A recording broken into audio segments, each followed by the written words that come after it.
A ver el fondo sur. Sois muy fuertes. Se hace un poco bola, os diré. Veros así de repente, se os ve pasar por la librería, se ven cabecitas todos los días, unas poquitas, pero claro, debéis estar aquí todas las maricas, bolleras, bisexuales, asexuales y trans de Madrid, intersexuales también, no binarias y alguna de fuera, que esto ya es un poco la bebeca, marica, trans maribibollo de la literatura y estáis todas de golpe y es un poco, acojona un poco, perdonad. Una de las cosas que pasó cuando abrimos la librería, lo he contado alguna vez porque me parece una anécdota bonita, un poco divertida, pero sobre todo fuerte, es que Ana, que hoy no puede estar, está con fiebre, está fastidiada, te mandamos un beso, Ana, si nos estás viendo en Zoom, fue, pues socio, es la primera vez que soy bollera de tiempo completo.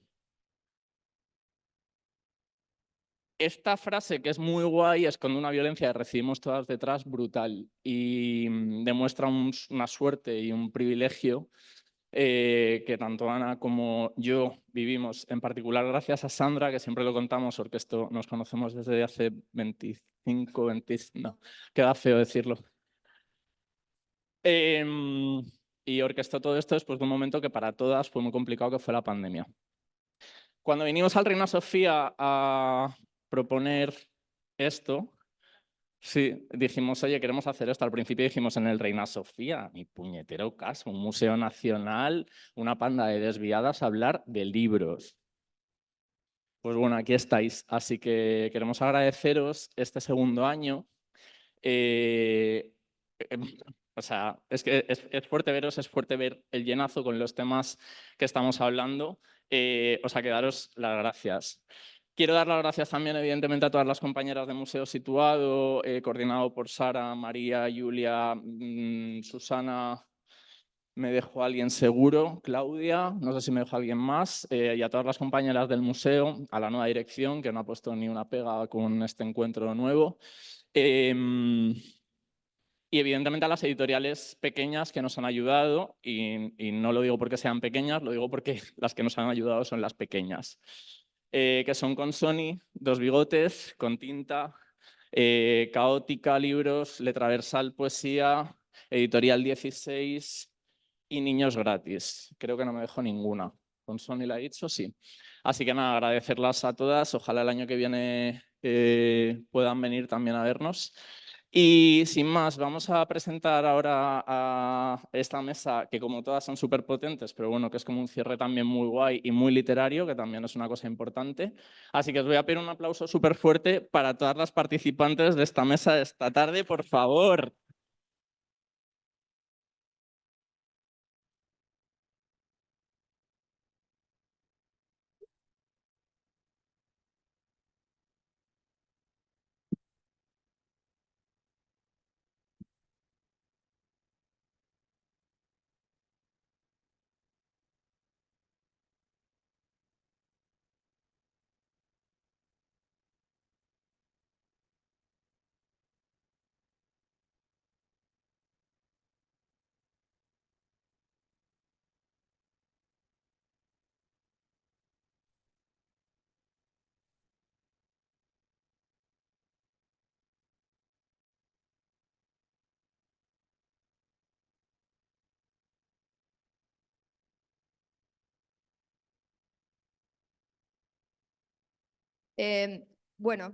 Simplemente cerramos este segundo encuentro, que esperamos que sea el segundo de un tercero y de un cuarto y de muchos más, con una mesa que nos hace una ilusión como especial, que se llama Por el derecho a la autoficción y que, bueno, creo que todas las que estamos aquí entendemos de qué estamos hablando.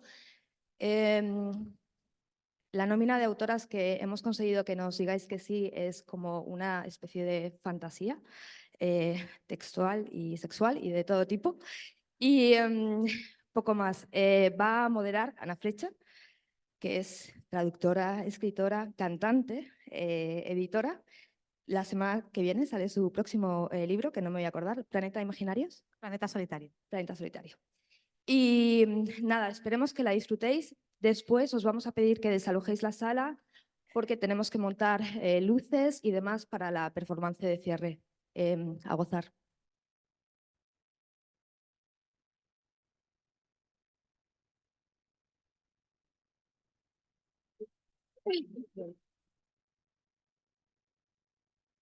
Bueno, buenas tardes. Vaya recibimiento. No sabemos lo que ha dicho Óscar, pero imaginamos que será bueno porque este aplauso, la verdad es que es bastante emocionante. Igual que es muy emocionante para mí estar aquí acompañada de estas autoras maravillosas. Hemos tenido la oportunidad de estar compartiendo nuestros nervios en el backstage, como decimos internacionalmente. Y la verdad es que es un lujo contar con ellas y poder conversar aquí todas juntas esta tarde. Las voy a presentar aunque no hace falta. Voy a empezar de más lejos a más cerca de mí. Tenemos a Mafe Moscoso, que escribe, investiga, performa e imagina enredos en tecnografía y ficción. Es profesora y, bueno, lo voy a leer, porque estoy haciendo como que no lo voy a leer y me voy a trabar y mejor lo leo. Es profesora en BAU, Centro Universitario de Artes y Diseño. En 2023 obtuvo la beca Angar Banco Sabadell con el proyecto Un océano por venir, etnoficciones queer. Entre otros, ha publicado el libro La Santita de Consoni 2024, Hostal España, El gesto hospedante, la etnografía hospedante, Mr. Griffin y Lab del Musac 2023, los libros de poesía Desintegrar el hechizo, Versitos anticoloniales, Crónica Roja, La Reci 2021, y el libro manual Etnografías sensoriales y experimentales en BAU Ediciones 2021. Mientras leo el resto de biografías, también os recuerdo que todos los libros de estas autoras los tenéis en el puestito de fuera, que aquí todas somos anticapitalistas, pero todas tenemos que comer. Y recomiendo que hagáis un poco de gasto a Mary Reed, que nos ha organizado este maravilloso encuentro. Después tenemos a Rosario Villajos, que es escritora. Su obra La educación física, publicada en 6 Barral en 2023, fue galardonada con el premio Biblioteca Breve de ese mismo año 2023. En ella aborda a través de la mirada de un adolescente la temática del consentimiento, el cuerpo femenino y las violencias normalizadas que éste sufre a través del tiempo. También ha publicado La muela en Aristas Martínez en 2021, Ramona en Mrs. Danvers 2019 y la novela gráfica Face en Ponemont en 2017. Artista multidisciplinar, como hemos estado hablando antes, porque además también canta y hace de todo, que bueno, luego si quiere nos lo contará. Después tenemos a Lana S. Portero, que es historiadora especializada en la Edad Media, dramaturga, directora escénica y escritora. Colabora regularmente con Público y El Diario y ocasionalmente con Vogue y S. Moda. Es autora de diversos poemarios y obras de teatro. A mí me gusta mucho que seáis todas tan humildes. Es como diversos poemarios, no os voy a decir porque voy a acabar rápido esta biografía que estoy redactando, ¿no? Su primera incursión en la novela se titula La mala costumbre, que creo que todas conocemos también, publicada en 6 Barral en 2023. Después tenemos a Sara Torres, que es escritora, con la novela Lo que hay de Reservoir Books en 2022, recibió el premio Revelación de los Libreros 2022. Su trabajo teórico-creativo se centra en el análisis del deseo, cuerpo y discurso a través de un aparato crítico feminista e interdisciplinar que entrelaza el psicoanálisis, los nuevos materialismos y los estudios queer. Es autora de La otra genealogía, publicada en Torremozas en 2014, los libros de poesía Conjuros y cantos en Kriller 71 en 2016, Fantasmagoria en La bella Varsovia 2019, El ritual del baño, La bella Varsovia 2021 y Deseo de perro en Letra Versal 2023. Y por último, aquí a mi vera tenemos a Elisa Col Blanco, que se dedica a escribir, comunicar y navegar lo multidisciplinar. Es autora de Nosotras vinimos tarde, Amor de madre 2023 y Resistencia bisexual, Melusina 2021. También ha participado en la antología Amor 9 amigas con Tinta me tienes 2024, obsesionada con la amistad, el fracaso, que nos viene muy bien hoy porque está claro que vamos a fracasar esta tarde a lo grande, ¿no? Las casas y la bisexualidad. Ha publicado en medios como El Salto, El Diario.es, Vice o Vanity Fair y actualmente escribe en su propia sección en Picora Magazine. Y esta primavera estrenará su primer monólogo. Gloria, tenemos muchos puntos de color en este panel. Siento haber leído esto, pero a la vez no lo siento porque me parece siempre importante que demos espacio a las biografías profesionales de las mujeres que no siempre tienen espacio en mesas como esta ni en ningún sitio. Entonces, por eso me he detenido a leer una información que podéis revisar en el dossier que han preparado el Queer 2 este año. Y vamos a empezar ya. Voy a dar la palabra porque me estoy nerviosa, me pongo a hablar. No habéis venido a verme a mí, ahora cedo los micrófonos. Primero quería comentar el título que se ha elegido para esta mesa, que me parece muy bonito, que es El derecho a la ficción, de vuestros márgenes a nuestro centro. Estuve hablando con Óscar de Mary Read y me dijo, y si no me dijo esto, pues casi mejor, porque a mí una cita apócrifa me encanta, que es una cita de Camila Sosa Villada en una entrevista que le preguntaron que por qué escribía desde los márgenes y ella respondió, serán vuestros márgenes, es mi centro, ¿no? Y vamos a hablar también, como se indica aquí muy grande, de la autoficción y de qué es eso de la autoficción, por qué de repente cuando las mujeres eligen una primera persona narrativa pensamos que nos están mandando un audio de WhatsApp y no escribiendo literatura, y todas estas cuestiones y otras que puedan ir surgiendo, ¿no? Entonces lanzo la primera pregunta, que es evidente y que viene de este título, que es: ¿cuál es vuestro centro o cuál es el margen desde el que escribís o desde el que decidís posicionaros para escribir?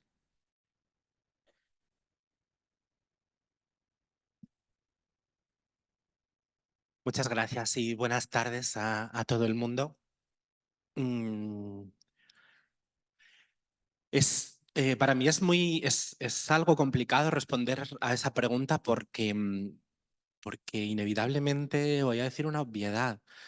Em, yo nunca me he visto como alguien que está en un margen porque mi margen es lo suficientemente rico, lo suficientemente ancho como para no ser ni con... Es que el centro no me interesa.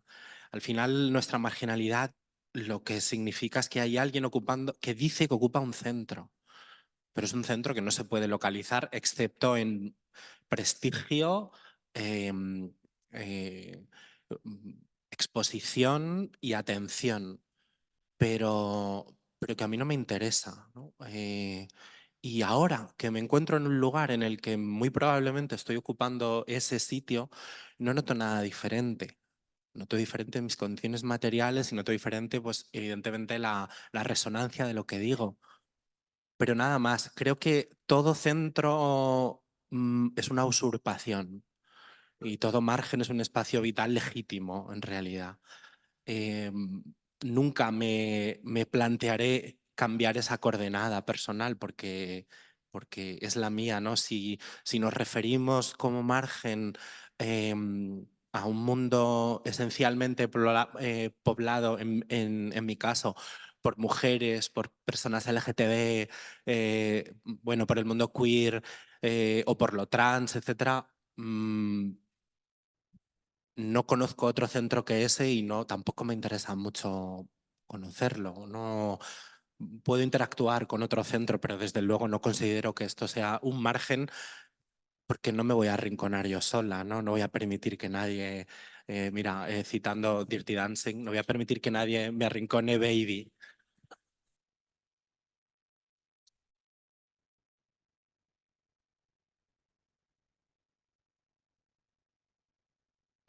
Bueno, muchísimas gracias por el caluroso aplauso y por tus palabras, Alana. Yo creo un poco como tú, cuando tengo que escribir, parto de la base de que todo el mundo se parece mucho más de lo que intentan decir que no nos parecemos. Entonces, creo que si nos usamos desde muy dentro como el centro del universo, al final estaremos transmitiendo algo que es universal, ¿no? Vamos, quiero pensar así porque si no vaya fracaso de, de literatura, pero creo que es mucho más sencillo todo, ¿no? Aunque se empeñen los poderes existentes en decir que seamos diferentes, ¿no? Que creo que nos parecemos mucho y que es posible hablar para todo y para todas y para todos, ¿no? Estoy súper nerviosa, ¿vale? Entonces voy a dar la palabra, ya hablaré más tarde. Y me la da a mí. Bueno, yo también estoy nerviosa, pero quiero agradecer muchísimo, bueno, a mis compañeras, que me parece que es una mesa de lujo. Ana también por el cuidado, a Mary Reed, a casi digo las con Sony, bueno, aprovecho, agradezco a las con Sony, pero a las con tinta también por el espacio. Creo que es importante que haya estos espacios y sobre todo a todos ustedes que están aquí con la escucha atenta y la sensibilidad abierta. Así que tengo una responsabilidad, en realidad me siento muy responsable de ocupar este lugar. Y además le di muchas vueltas vinculado a esto, a la idea del margen y del centro. Yo no conocía la frase de Camila Sosa, entonces pensé que la invitación de la mesa era convertirnos en centro. Y entonces le di un par de vueltas, decía centro, margen, igual también quizás es un pensamiento o un modo de entender o de ordenar la realidad, que a lo mejor merece la pena que le demos una vuelta también.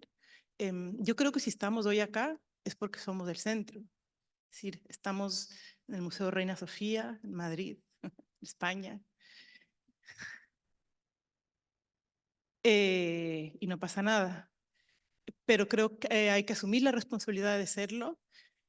A veces quizás desde lugares más marginales, a veces menos, pero creo que está bien como hacerse cargo de esto y hacerse cargo de la pregunta de si queremos ser margen o centro, en el sentido de que este modo de ordenar creo que siempre deja fuera a alguien.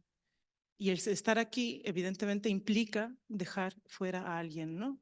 Pues siempre me acompaña la pregunta de quiénes están afuera, quiénes no están acá, ¿no? A lo mejor para mí, por lo menos, la pregunta no es tanto si somos márgenes o centro, porque lo somos todo y porque hay muchos centros y márgenes, sino creo que sería como interesante, o por lo menos para mí, pensar cómo podríamos deshacer la división entre centro y márgenes, cómo podríamos imaginar otros modos de estar en el mundo en el que no haya siempre alguien continuamente que se queda fuera. No sé, había pensado esto con respecto a la idea del margen y los centros.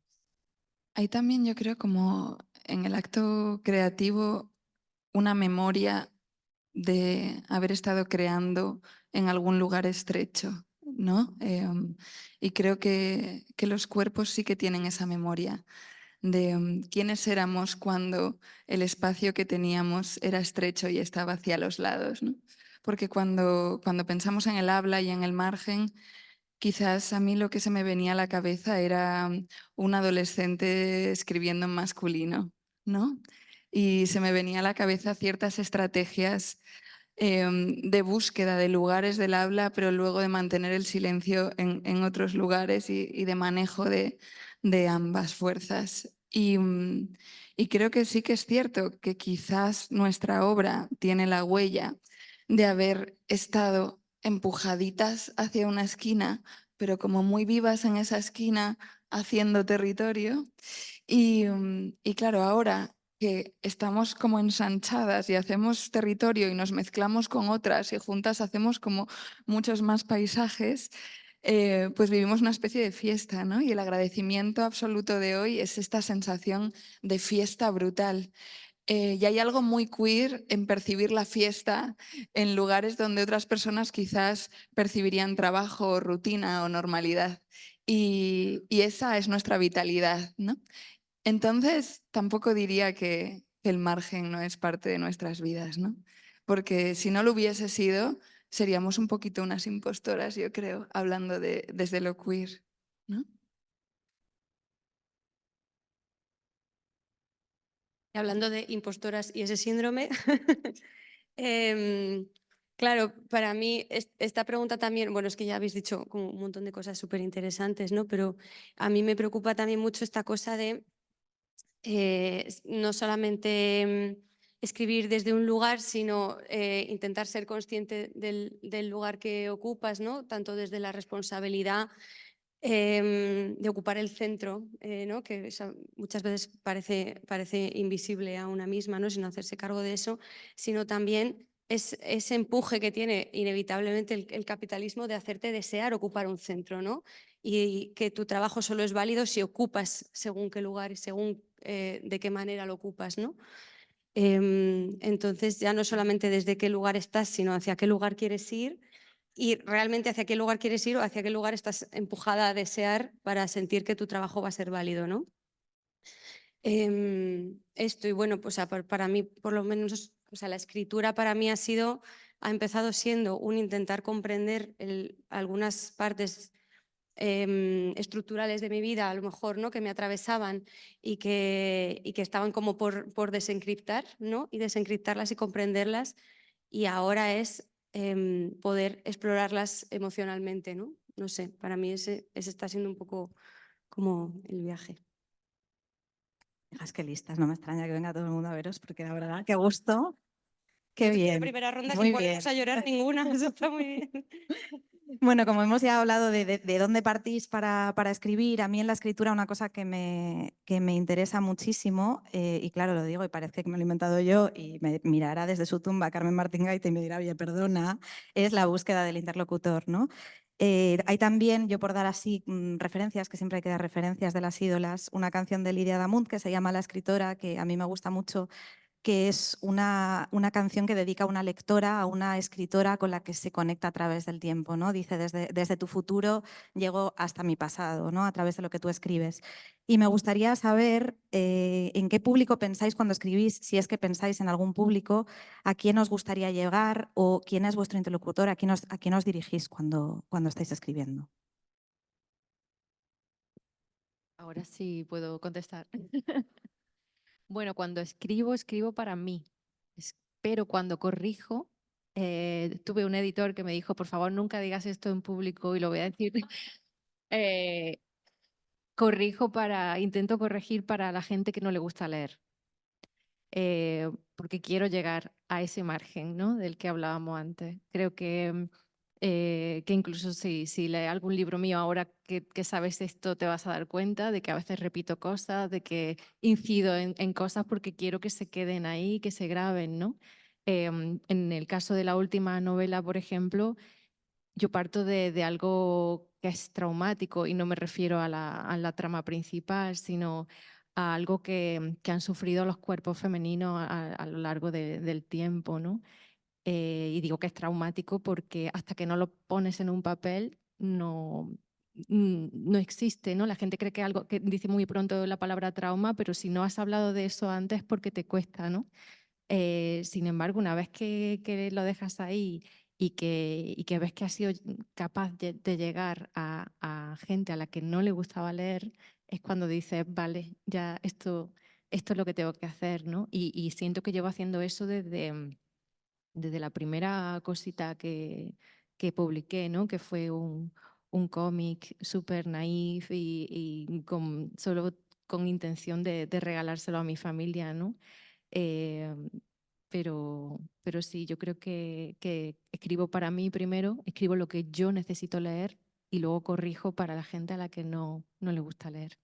Y ahora vendrá el editor este y me dirá, ¿por qué? ¿Quieres hablar? Siempre se lo paso a ella. Me lo pasa a mí. Yo nunca pensé tampoco para quién escribo. Tampoco me acompaña esta pregunta.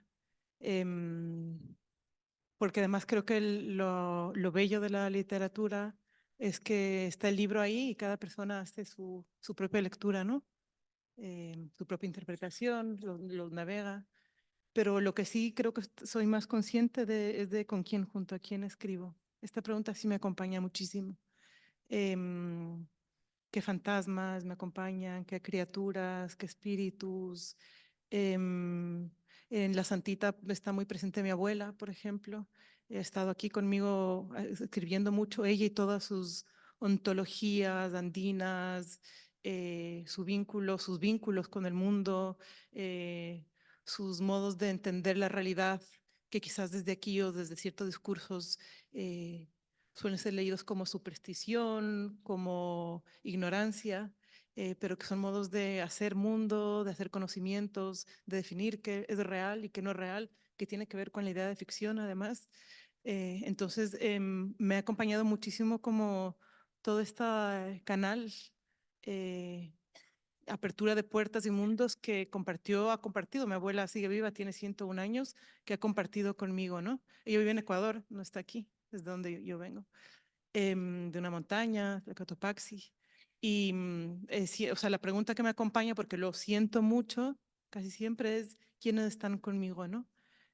También es que todas estamos acompañadas cuando escribimos, ¿no? Entonces, como estamos todas en realidad, creo, y esto me ayuda como a salir de la idea de la autoría individual, que creo que nos permite hacer unas preguntas, pero no otras, y nos permite pensar unas cosas y no otras. Y creo que es interesante cuando pensamos en la ficción abrir como otras preguntas que nos permitan a su vez como conectar con quiebres de eso que pensamos que es la realidad para llegar a otros lugares. Bueno, es que, o sea, quiero recoger lo que has dicho de con quién escribo, porque antes de yo escribir siempre había visto la escritura como una cosa muy solitaria, y cuando nos mandaste la pregunta de para quién escribís, yo estaba en plan, no sé cómo voy a responder a esto, pero bueno, ya lo resolverá la Eli del futuro, la del futuro que está ahora, ¿vale? Entonces, Claro, y cuando has hecho eso ha sido como, claro, es que para mí el darme el paso de sentir esto tiene sentido más allá de mí misma, ha sido cuando lo he compartido con amigas en ese ejercicio de, para mí, vulnerabilidad extrema, que es mandar un borrador, que ya sabemos todas que un primer borrador es una mierda, ¿no? Entonces, como poder pasar una versión que no es ni se acerca a la final, que va a ser recortada, que va a ser modificada, y que esa versión pueda ser recogida por personas que te van a mirar con amabilidad, pero que te quieren lo suficiente como para decirte lo que no funciona tan bien, eso es lo más. Y entonces, una vez que ya, o sea, y eso yo lo he hecho con todo lo que he publicado, bueno, los 2 libros que he publicado, ¿vale? Con toda mi bibliografía. Pues en ambos casos como que organicé como una merienda en mi casa, ¿no? Compré como zumos, no sé qué, y les mandé, es verdad, les mandé como borradores a diferentes amigas y hicimos como una especie como de club de lectura, como de esto funciona, esto no, no sé qué, no sé cuántos, ¿no? Joder, ¿no? Y de vez en cuando es como que yo me abstraía y las veía ahí como hablando en plan, no, pero a mí esto no me parece, pues a mí sí, como discutiendo, ¿sabes? Y era como, vale, es que esto tiene sentido más allá de para lo que me ha servido a mí, ¿no? Y eso ya te permite en el libro poder hacer cosas como dejar pequeños mensajitos que sabes que los va a entender una persona, o no, como dejar estas pequeñas cosas, porque al final la escritura no es una cosa que se hace en solitario, aunque parezca que sí, y esa es una lección muy guay que yo siento que he aprendido estos años. Entonces, al final, pues si funciona con estas personas, ¿no? Significa que a más personas, no sé, evidentemente dentro o sea, a Arturo Pérez Reverte pues no le vamos a llegar, pero es que tampoco nos interesa ese señor que siga escribiendo sus cosas y nos deje en paz, ¿no? Pero bueno, como que es un buen primer filtro, yo creo, para saber que tu texto va a llegar a los lugares a los que es bonito que llegue, yo creo. Es curioso porque, bueno, como en la escritura yo creo que está lleno de subculturas, ¿no? Y más allá de la idea de canon de la que estaban hablando esta mañana aquí maravillosamente, más allá del canon creo que hay un paisaje de subculturas y cada subcultura tiene su propia genealogía de autoras que te van haciendo un camino y a través de sus vivencias y de sus fantasías, acompañada por ellas, escribes. Y la subcultura de las escrituras sáficas está llena de niñas que ponían su amor en la escritura porque no tenían otro lugar donde ponerlo. Entonces, la verdad es que yo nunca he sabido escribir sola porque nunca he sabido escribir sin estar amando. Y eso implica siempre una interlocutora que no tiene por qué ser una persona en concreto, sino la fantasía de un horizonte amoroso posible. Y creo que determina un montón el tipo de escritura, como genera como un eros interno, como una especie de potencia erótica de la escritura en sí misma, porque hay una demanda de amor todo el rato. Y es algo bonito, pero también es algo que puede servirnos para generar un marco crítico con el que leer mejor esas subculturas literarias. Entonces, a mí la figura de la interlocutora me interesa muchísimo como parte del marco crítico para entender las escrituras sáficas, porque si vamos ya a eso, a Safo misma, en ese deseo de alguien se acordará de nosotras, y luego vamos a René Vivian, que tiene un poema a la lectora futura, donde ella seduce a la lectora del futuro, diciendo, pensarás en mí y en lo buen amante que habría sido si me hubieses conocido. Es decir, hay una seducción sáfica a través de siglos y siglos que queda impregnada en el texto y es como una promesa para que le llegue a una niña ese libro y esa niña se sonroje y piense, ay, cómo me hubiese amado René Vivian, ¿no? O sea, que hay toda una estrategia muy loca de lesbianización del universo que, bueno, es mi proyecto literario y...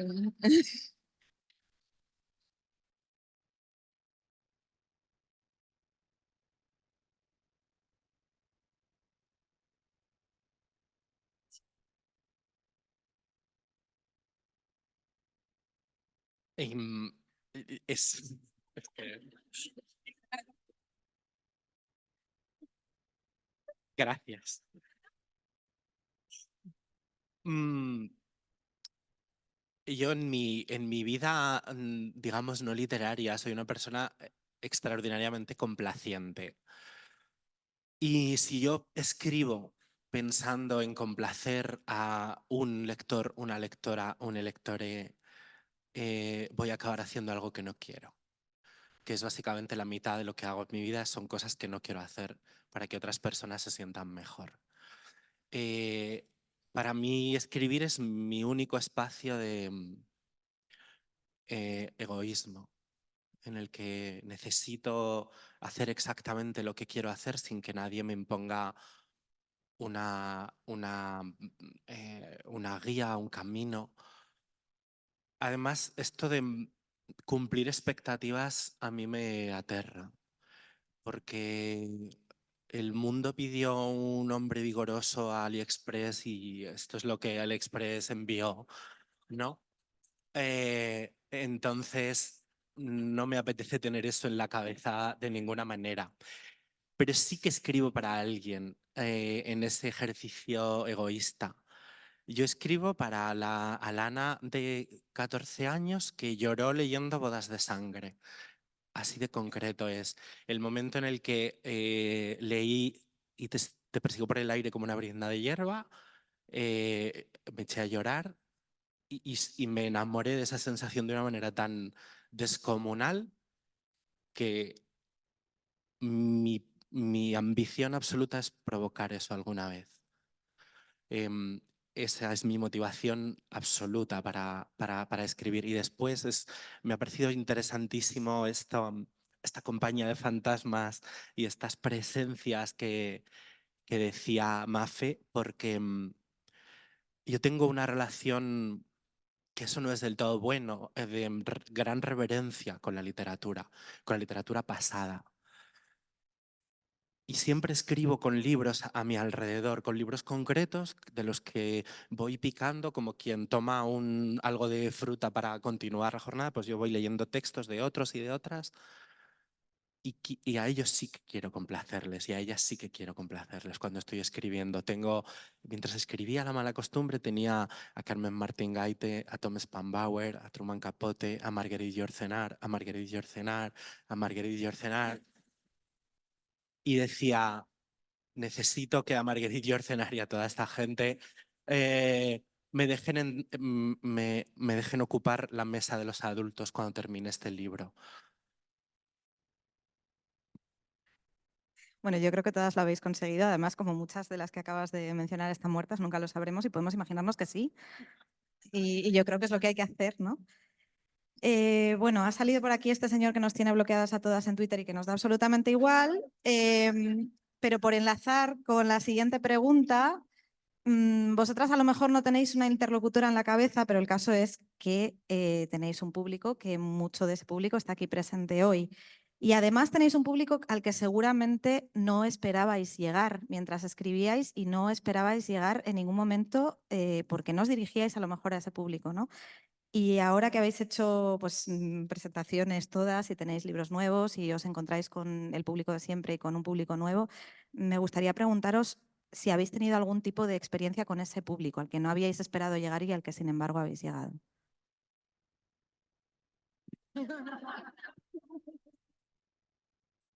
Yo creo que el 5% de mis seguidores de Instagram son hombres cis. No me he llevado ninguna sorpresa en ningún momento con ningún público.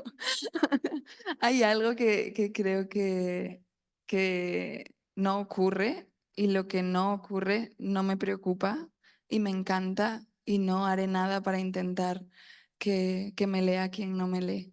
Creo en la afinidad como modo de vida y no me interesa conquistar ningún territorio que no me sea afín. No voy a poner ni una sola palabra en un libro para que me lean quienes no son mis interlocutoras. Y si alguien que no se podía identificar con esa escritura sáfica de pronto descubre una sensibilidad nueva, será de nuevo una fiesta y será bienvenida esa persona con todas las demás.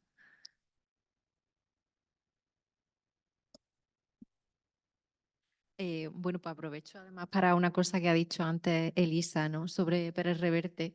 Yo estaba pensando, a mí no me importaría que le llegara mi libro, además, yo creo que es el típico tío que no le gusta leer, con lo cual yo creo que...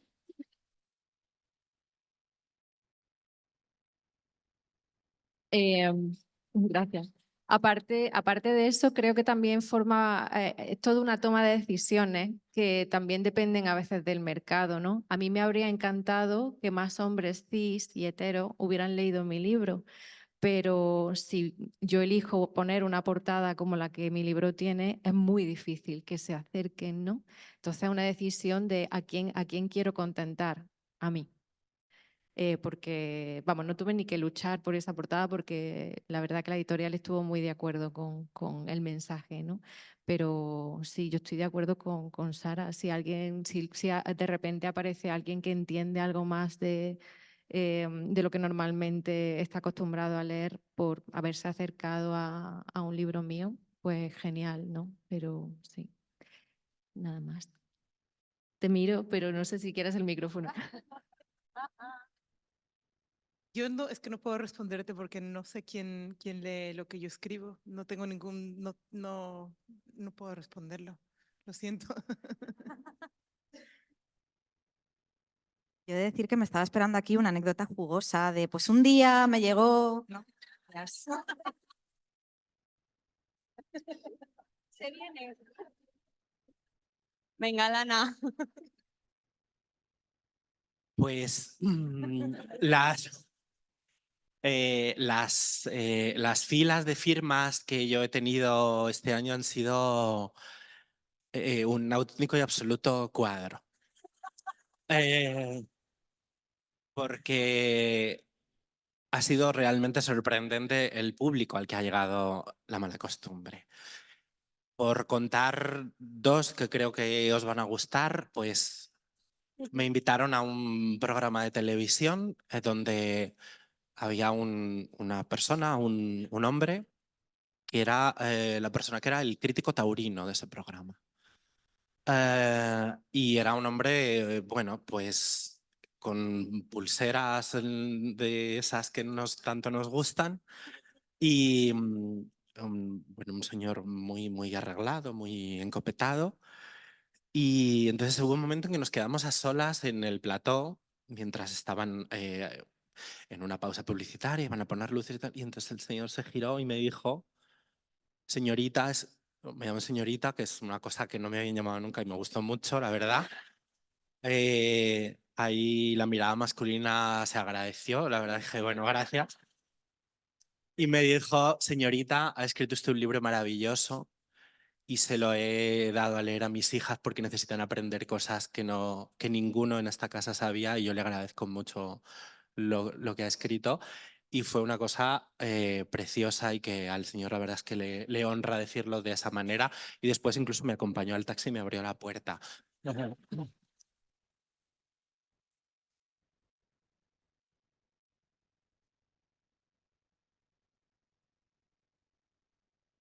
Y después hubo una mujer que en redes sociales durante mucho tiempo ha sido muy activa en su visión transexcluyente y transmisógina, que me escribió un mensaje muy bonito que me guardo, pero que fue realmente precioso y me pidió perdón y bueno, yo no le dije que no, yo no soy el papa, que yo no puedo perdonar, que no está en mi mano, pero que agradecía muchísimo esto y que sí sirve. Creo que la narrativa, incorporarnos a una cultura desde la narración, hace que nos entendamos en general muy bien.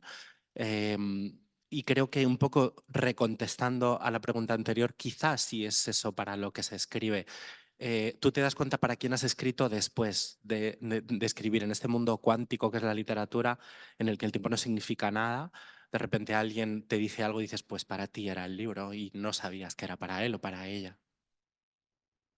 Bueno, es que yo no sé qué decir después de esto, la verdad. A mí no me han pasado cosas tan chutis, tan chachis, o sea. Bueno, a ver, a mí me sorprende, o sea, me sorprende cuando veo que cosas que yo he escrito le llegan a alguien cuyo trabajo admiro o cuyo trabajo llevaba yo tiempo admirando, ¿no? Porque de repente se genera un diálogo que rompe ese diálogo unilateral, ¿no? Que es de yo diciendo, wow, esta persona, qué guay, y de repente que haya otra persona, ¿no? A quien yo admiro que me diga, oye, pues me he leído y me ha gustado esto, tal, es como, no sé, para mí es una cosa como preciosa, ¿no? Y bueno, también, o sea, con Nosotras vinimos tarde no me ha pasado tanto, pero con Resistencia Bisexual sí me ha pasado varias veces como que me inviten a cosas a partir del libro, pero que luego esté como muy claro que no se sabe nada de lo que yo he puesto en ese libro, ¿no? O sea, como que es lo típico, ¿no? De nos hace falta una persona que represente, ¿no? La B, por ejemplo, ¿no? Y me traen a mí, pero es el único gesto que hay de colocar eso, o sea, no hay una intención de ¿y por qué? ¿No? O sea, no hay un ¿y por qué esto? Y entonces ahí se coloca como en esa persona que hemos traído como si fuera la voz en esa mesa de esto concreto, ¿no? Y de alguna manera algo que tiene que ser como positivo, ¿no? Se convierte en algo como que lo reduce, ¿no? Y que te coloca como en una extraña posición de responsabilidad de tener que hablar por gente que no eres tú. Y bueno, eso luego con las novelas no pasa, oye, bueno, no sé, no pasa tanto. También es verdad que, claro, que también una llega a donde llega también, bueno, ahora lo hablaremos, ¿no? Según los medios que una tiene y así. Entonces, bueno, pues eso, a mí me gusta llegar a gente a la que me sorprende llegar, o sea, me daría como mucha rabia de repente llegar a una persona... no sé, como que a mí lo que me daría pena es que alguien, no sé, con quien estamos como en total desintonía, leyera el libro y sentir que no lo ha entendido, porque ahí sentiría que ahí he fallado yo al transmitir, ¿no? Entonces es muy bonito como lo que contabas tú, Alana, ¿no? De que le llegues a este tipo de persona y que esa persona haga un viaje a través de tu lectura, me parece lo más bonito, la verdad. Sobre eso que acabas de decir, ¿no? Que te dolería, yo creo que no hay que martirizarse tanto, ¿no? Yo creo que la escritura y un libro es como un amor, ¿no? Y tú te enamoras de una idea, estás conociendo esa idea, la escribes y luego llegan las críticas o la gente. Es como si tú invitas a alguien a tu boda, ¿no? Cuando tú tienes una relación con tu libro, invita a esa gente a tu boda y esa gente está opinando de tu relación. O sea, ellos saben un poquito de la relación, no lo saben todo. Entonces yo creo que no hay que martirizarse. Tú tienes tu relación con tu libro y... A ver, martirio tampoco lo llamaría. Bueno, pero que no sientas pena, no sé. Yo creo que eso como escribimos para nosotras tampoco, ¿no?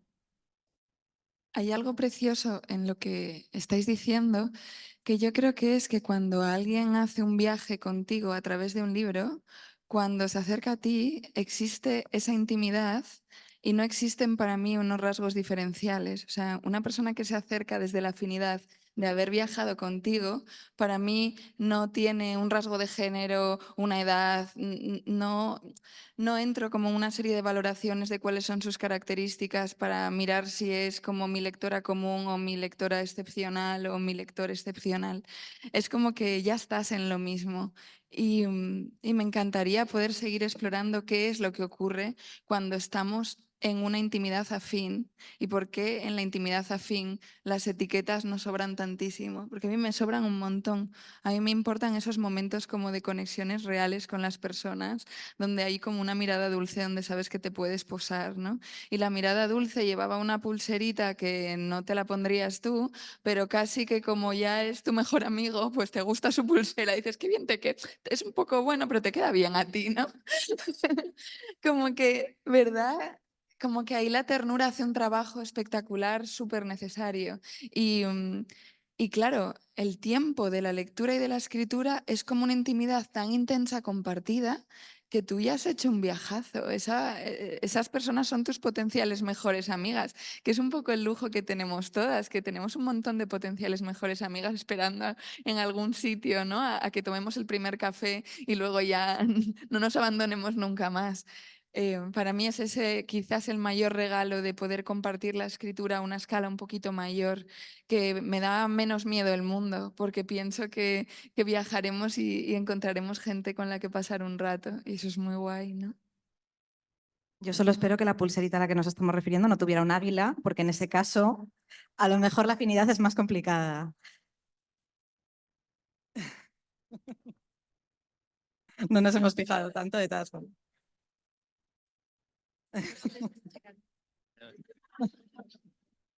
¡Ah, que estáis aquí!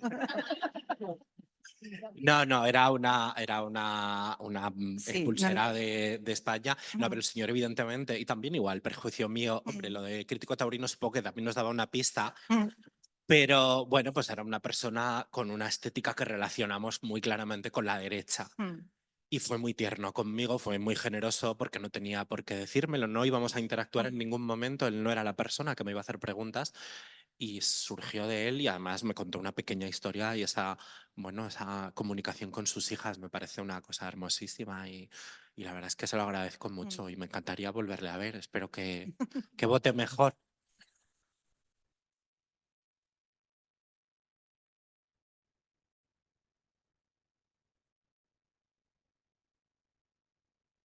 Bueno, yo voy a hacer una cosa que a lo mejor es un poco fea, que es aprovechar mi propia pregunta para responderla yo, porque yo cuando estaba preparando estas preguntas, lo que hice fue, ¿qué pregunta no me importaría que me hicieran a mí y sabría responder? Y este fue mi criterio, ¿no? Y a mí me ha pasado con esto del público que os ha sorprendido llegar, que a lo mejor la sorpresa es mía y a lo mejor la sorpresa nace de esos, ya no prejuicios, sino como ideas preconcebidas que tenemos de las personas que se pueden acercar a lo que nosotras escribimos, ¿no? Con uno de mis libros, Piso Compartido, que es un libro de señoras mayores que podéis adquirir también en el puesto de Mary Read. Claro, el público mayoritario son precisamente mujeres mayores, luego también hay muchas mujeres de todas las edades y hay algún señor que a mí me parecía que estaba un poco despistado, pero que lo agradezco el despiste, ¿no? Y una vez en un club de lectura, en el que eran todo mujeres menos un señor de unos 70 años, este señor me dio las gracias porque me dijo, yo soy un lector muy cotilla y una persona muy cotilla, y ahí ya me cayó bien porque es lo que yo busco en cualquier persona. Primero que sea cotilla y segundo que lo diga, porque esto siempre está como feo decirlo, ¿no? Y me dio las gracias por haberle permitido estar en una conversación de mujeres en el que él nunca puede estar, porque si está él ya no es una conversación de mujeres, es una conversación de mujeres con un hombre presente, ¿no? Y nunca me habría esperado un comentario así de nadie y ese señor pues apareció por ahí y qué bien, ¿no? Y qué ilusión siempre que, claro, a veces parecemos bobas cuando decimos, ay, mi libro ha llegado a no sé quién. Bueno, hija, has publicado un libro, o sea, también llega la gente, o sea, también hay que romper este momento de humildad, que es humildad verdadera que tenemos, yo creo, muchas, ¿no? Algo has dicho así también parecido, que te sorprende que le llegue tu libro a gente cuya obra te gusta, ¿no? Pues si te gusta a ti su obra, ¿por qué no les va a gustar a ellos la tuya, ¿no? Que, bueno. Mi pues, psicóloga dice lo mismo. Claro. Gracias. Perdón. Bueno, y volviendo con las preguntas, me gustaría plantear cuestiones, enlazando con lo que habéis dicho tú, Elisa, también. Algunas de vosotras habéis publicado en editoriales más pequeñas y en grandes grupos y otras solo en editoriales independientes que tienen pues, el alcance que tienen, ¿no? Y me gustaría hablar un poco de la diferencia, no tanto una lista de pros y contras, sino de vuestra experiencia con unas editoriales y otras y bueno, pues el alcance que puede tener un libro se publique en un sitio o en otro. Que a lo mejor la respuesta nos sorprende, esto también lo podemos decir.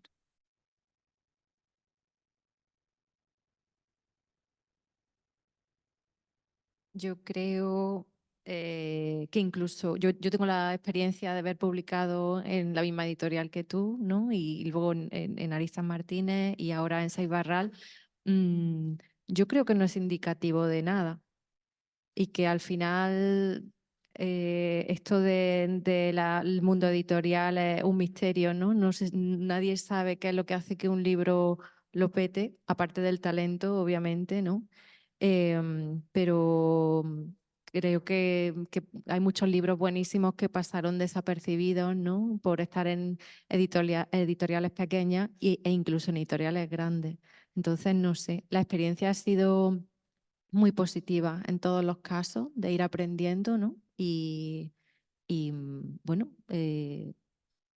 nunca se sabe dónde va a acabar. Yo ni siquiera sé si voy a escribir otro libro, entonces, no sé. ¿Alguien más quiere? Hola. Sí, y en mi caso sí que he publicado en diferentes editoriales, muy diferentes, desde editoriales en Ecuador, que es un país dentro de todavía Yala, muy pequeñito, con bastante menos visibilidad comparado con México, Argentina, Chile, Colombia, Perú.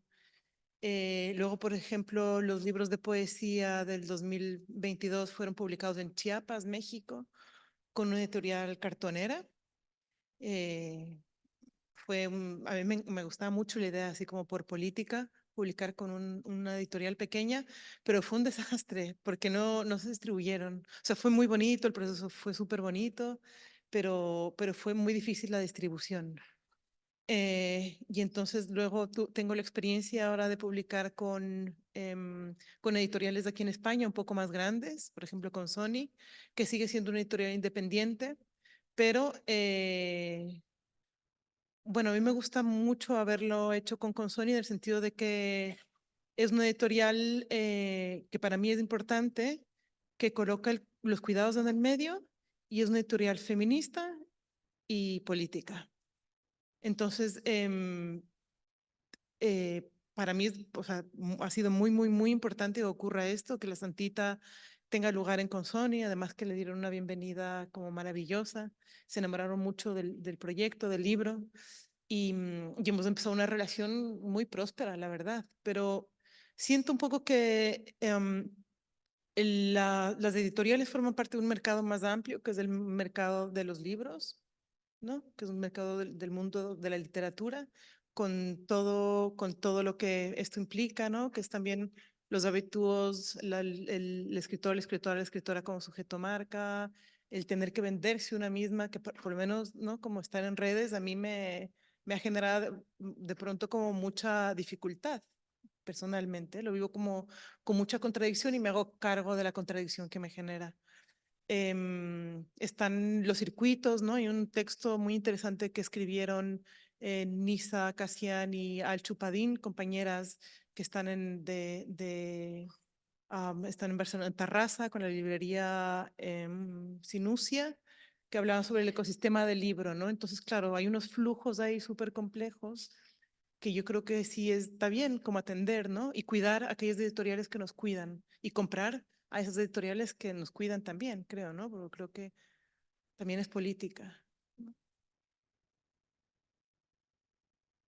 Sí, o sea, yo por ejemplo no he publicado con ningún gran grupo, siempre he publicado con independientes y es lo que tú dices de los cuidados, yo lo he sentido también como otra manera de, incluso sabiendo que la relación que tenemos, ¿no? es profesional, porque en esa relación tiene, o sea, como poder cambiar las lógicas de cómo nos relacionamos con las editoriales y con las editoras que se convierten en las acompañantes de ese texto y que no sé cómo serán los grandes grupos, pero como que yo siento que con editoriales pequeñas ese acompañamiento igual puede ser un poco más cercano se puede negociar según qué cosas, como los tiempos, poniendo cosas como la salud mental como un factor y no solamente es que no llego a plazo porque no sé qué, ¿no? Sino como que de repente ahí entran unos factores que para mí es como que si una editorial dice que es feminista y dice que es queer y dice que está desde los márgenes, ¿no? y tal,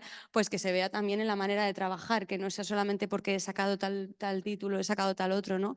Y para mí eso es súper importante y yo, por ejemplo, con mi novela Nosotras vinimos tarde, que la publiqué con Amor de Madre, lo he sentido, por ejemplo, como así, ¿no? Ese acompañamiento y ese mimo, también siendo consciente de que como editorial independiente el alcance que puede tener, los medios, el tiempo que le puede dedicar, porque si el trabajo de escritora es precario, el de editora también, ¿no? Y si no tienes un gran respaldo detrás, buena suerte, o sea, bueno, ya lo sabemos, ¿no? Que muy poca gente puede vivir de los libros, ¿no? Pues, jolín, pues tiene que haber ahí algo para que tú tires para adelante, ¿no? Con tu apuesta y decir, venga, pues este texto tiene sentido, ¿no? Y poder peloteártelo con una persona que está un poco, ¿no? con las mismas líneas que tú y que acompaña ese texto como no solamente como un producto, también es lo que es al fin y al cabo, pero sino también como un proceso en el que cuanto mejor estés tú, al final mejor va a ser también. Pues yo eso lo agradezco, porque si no yo creo que tampoco habría publicado mucha cosa, la verdad.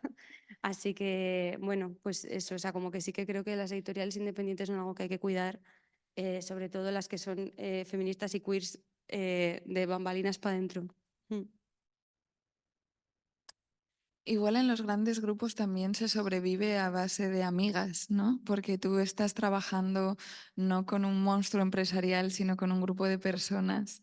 Y las personas que están a tu lado son personas que a veces, cuando hay suerte, tienen los mismos valores que tú, buscan cosas parecidas, leen los mismos libros y fantasean con las mismas historias posibles para las otras. Creo que cuando esas son las condiciones intersubjetivas, es posible escribir en un grupo grande. Para mí, si eso no se diese, no sería posible en absoluto. Y luego, personalmente, me parece muy importante, si se publica con un grupo grande, mantener libros en editoriales independientes, es decir, repartir la obra un poquito.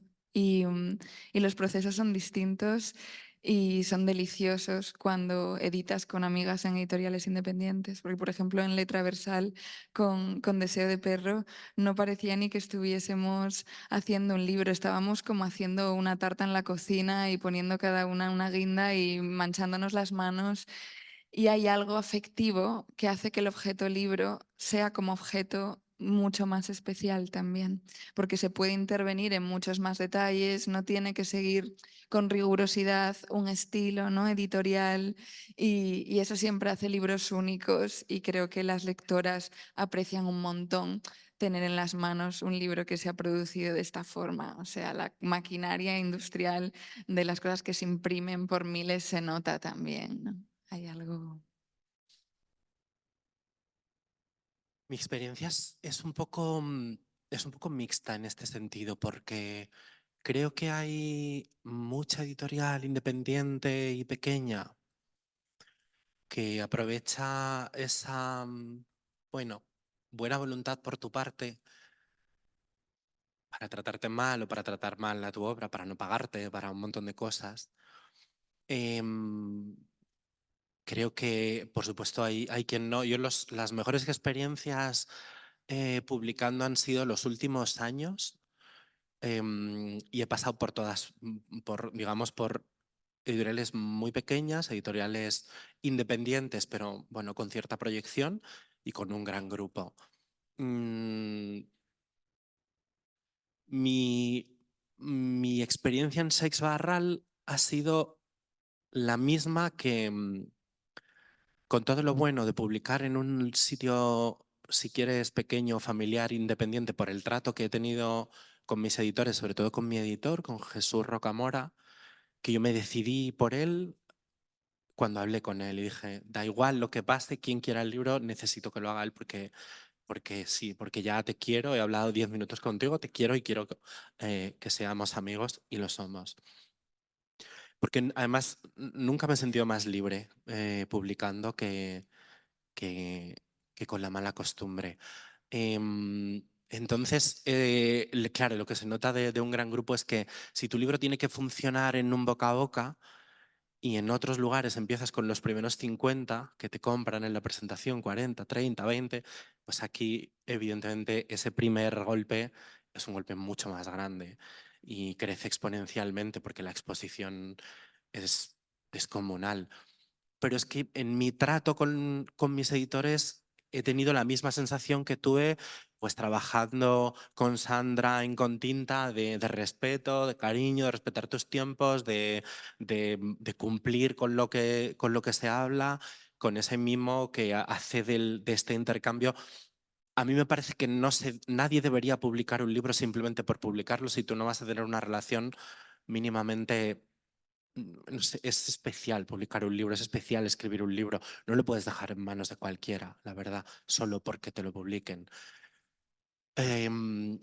Creo que hay posibilidad, o sea, en todos los lugares se pueden dar diferentes escenarios. Lo que pasa que lo que tiene publicar con un gran grupo es, y eso también hay que tenerlo en cuenta, es la seguridad económica. Y eso es un valor que hay que poner encima de la mesa cuando no la tienes. Quizá hay otros lugares donde crees que estarías más acompañada, a lo mejor, donde crees que lo tratarían de una manera más especial, pero no te lo puedes permitir. De repente surge una oportunidad para dejar de respirar en una bolsa todas las noches porque no sabes cómo vas a pagar eh, el alquiler. Entonces, bueno, creo que hay espacio para todo en todas partes, ¿no?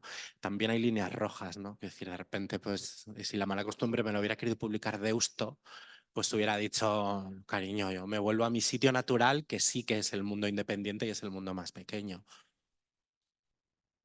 Quiero hacer también una cuña con esto que estás diciendo, perdona Rosario, ahora te... que es que se puede publicar en grandes grupos y vender en editoriales independientes, porque también eso no se nos puede olvidar, que hay que con las librerías, quiero decir, que hay que estar con las librerías independientes, porque pensamos mucho en esta cosa del gran grupo y pensamos poco en el libro que saca una editorial pequeña y se vende en el Corte Inglés. Pues nos interesa menos estar en el Corte Inglés de lo que puede interesarnos estar en una editorial más grande. Sí, total, que hay que cuidar, como ha dicho Sara, las dos cosas. Pero yo te quiero decir una cosa, Lana. Se puede publicar en un grupo grande y pasar totalmente desapercibido. Lo tuyo se llama talento. ¿Vale? Ya está.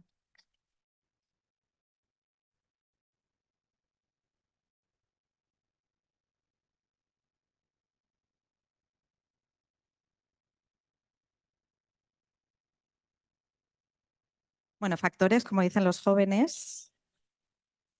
Voy a hacer una última pregunta porque, claro, yo, por mucho que parezca que tengo un éxito arrollador con mis libros, mi trabajo alimenticio es la traducción, entonces no me puedo ir de aquí sin preguntaros, a las que os habéis expuesto a esta experiencia de que vuestros libros se traduzcan a otras lenguas y a tener un público internacional, ¿cómo habéis vivido esta experiencia? Y me vale también para preguntarle a Mace cómo es enfrentarte a un público español siendo migrante, ¿no? O sea, ¿cómo es este cambio de registro desde donde escribes hasta otro país en el que reciben tus textos? ¿Me vale con diferentes idiomas o no? ¿O no? Porque yo vengo de Ecuador, sí. No, por eso lo digo, que en Sí, tu sí. caso no hay Sí. traducción, pero sí que hay un desplazamiento territorial, Hay ¿no? un desplazamiento fuerte y un desplazamiento de lenguaje. De hecho, Gabriela Wiener me decía un día cuando nos tomábamos unos aguardientes, me decía, este libro es intraducible, ¿cómo vas a hacer? Y me escribí, y se va a traducir. Me escribió hace poco, unos días, de una editorial de Brasil y decían, queremos publicar la Santita. A mí me parece maravilloso que se quiera traducir. Me parece maravilloso que te lean en distintas lenguas. Lo que pasa es que no sé cómo van a hacer para traducir este libro en contexto, porque hubo como una serie de decisiones con respecto a la escritura y después al publicar aquí en España, que tienes varias dimensiones y una que es política, evidentemente. Yo traigo todo un lenguajeo de la zona de la que viene mi abuela y de la zona que vengo yo, bueno, de Ecuador, ¿no? De las montañas, de la sierra. Y entonces hay muchas palabras que no se entienden, es decir, pueden haber frases enteras cuyo sentido no, o sea, que aquí en España no tiene ningún sentido.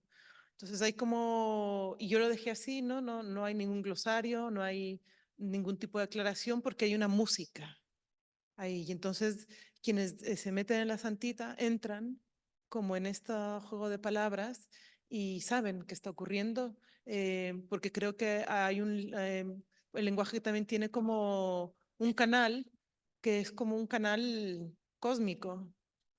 Y entonces creo que hay gente que conecta con este canal cósmico y entonces saben lo que está ocurriendo y se meten, ¿no? Entonces, siempre cuando me dicen, hay como yo no sé nada de teoría literaria, entonces me decían, no, pero lo tuyo es fábula, ¿cómo es? ¿Cómo es que se dice ahora? No, porque a las autoras latinoamericanas se las está colocando como en ciertos Realismo lugares mágico. ¿de qué?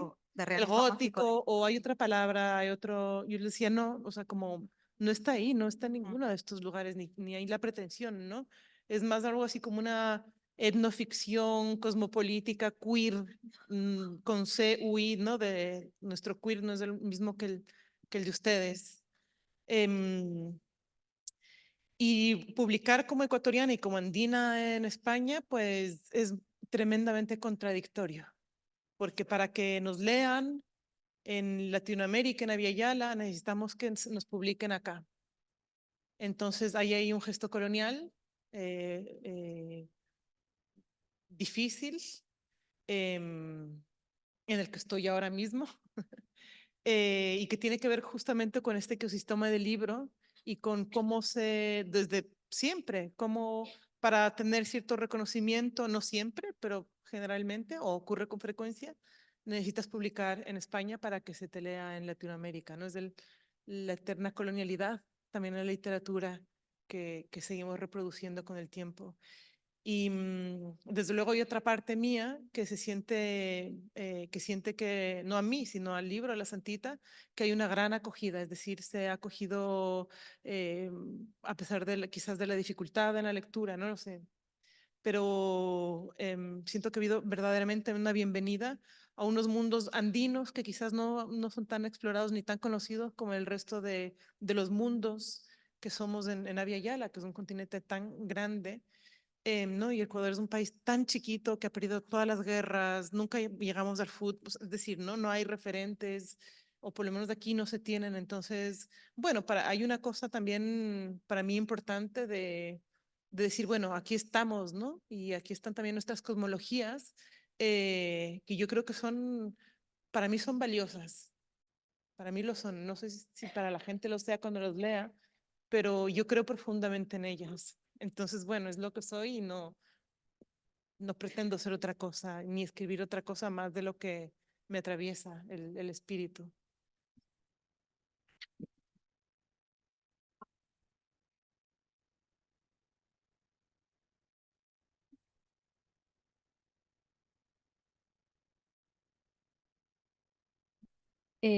Justamente mi primera experiencia de algo parecido a la traducción fue con Argentina, ¿no? Me dijeron, es que quieren tocar tu libro, quieren cambiar algunas cosas porque ven factible que lo lea gente muy joven, ¿no?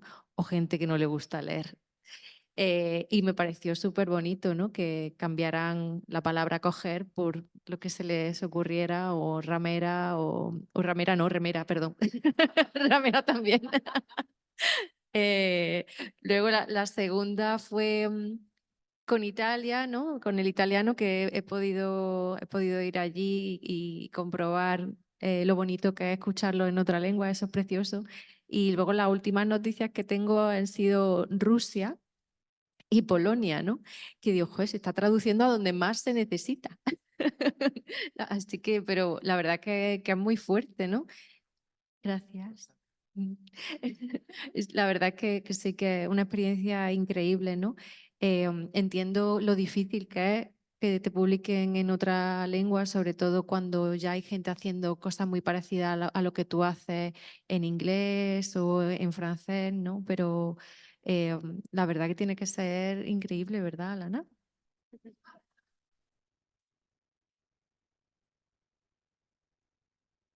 Es increíble y es un poco surrealista. Hay como dos cosas muy diferenciadas. Y es primero el trato con las traductoras. Además, en mi caso digo traductoras porque hasta ahora son todas mujeres. Y ha sido una de las experiencias más enriquecedoras, está siendo una de las experiencias más enriquecedoras de todo este proceso. Primero porque con las preguntas que te hacen entiendes muy bien las características y las limitaciones de las diferentes lenguas, o cosas que damos por sentado en castellano y de repente no hay palabra para expresarlas en otros idiomas, o,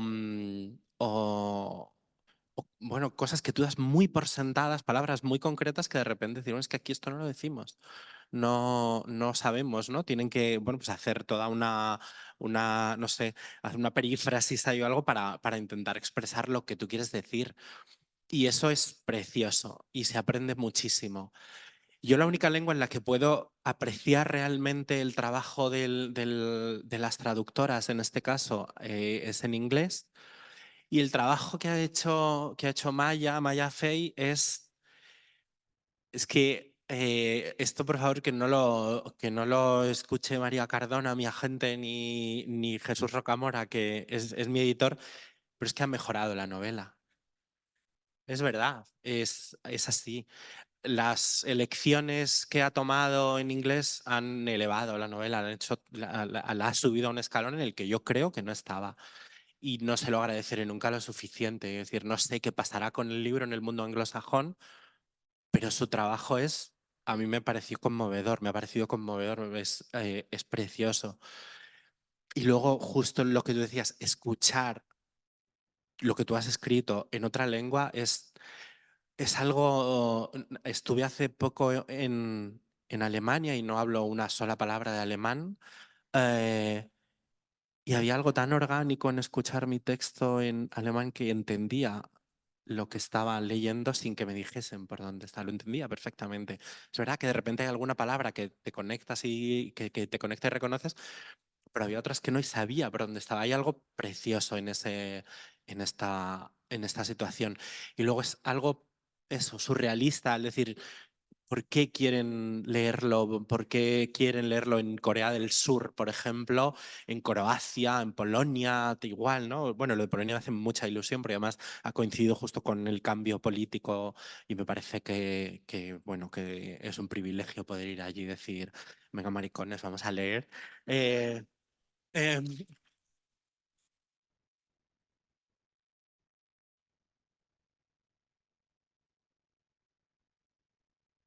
Vamos a leer en público, ¿no? Y luego hay una cosa muy bonita, entonces no puedo decir quién, porque no se puede, pero hay una traducción de La mala costumbre en un país en el que no se puede leer ese tipo de libros y es una cosa maravillosa. Además es un libro clandestino. La traductora me pidió permiso y le dije, no tienes que pedirme absolutamente ningún permiso.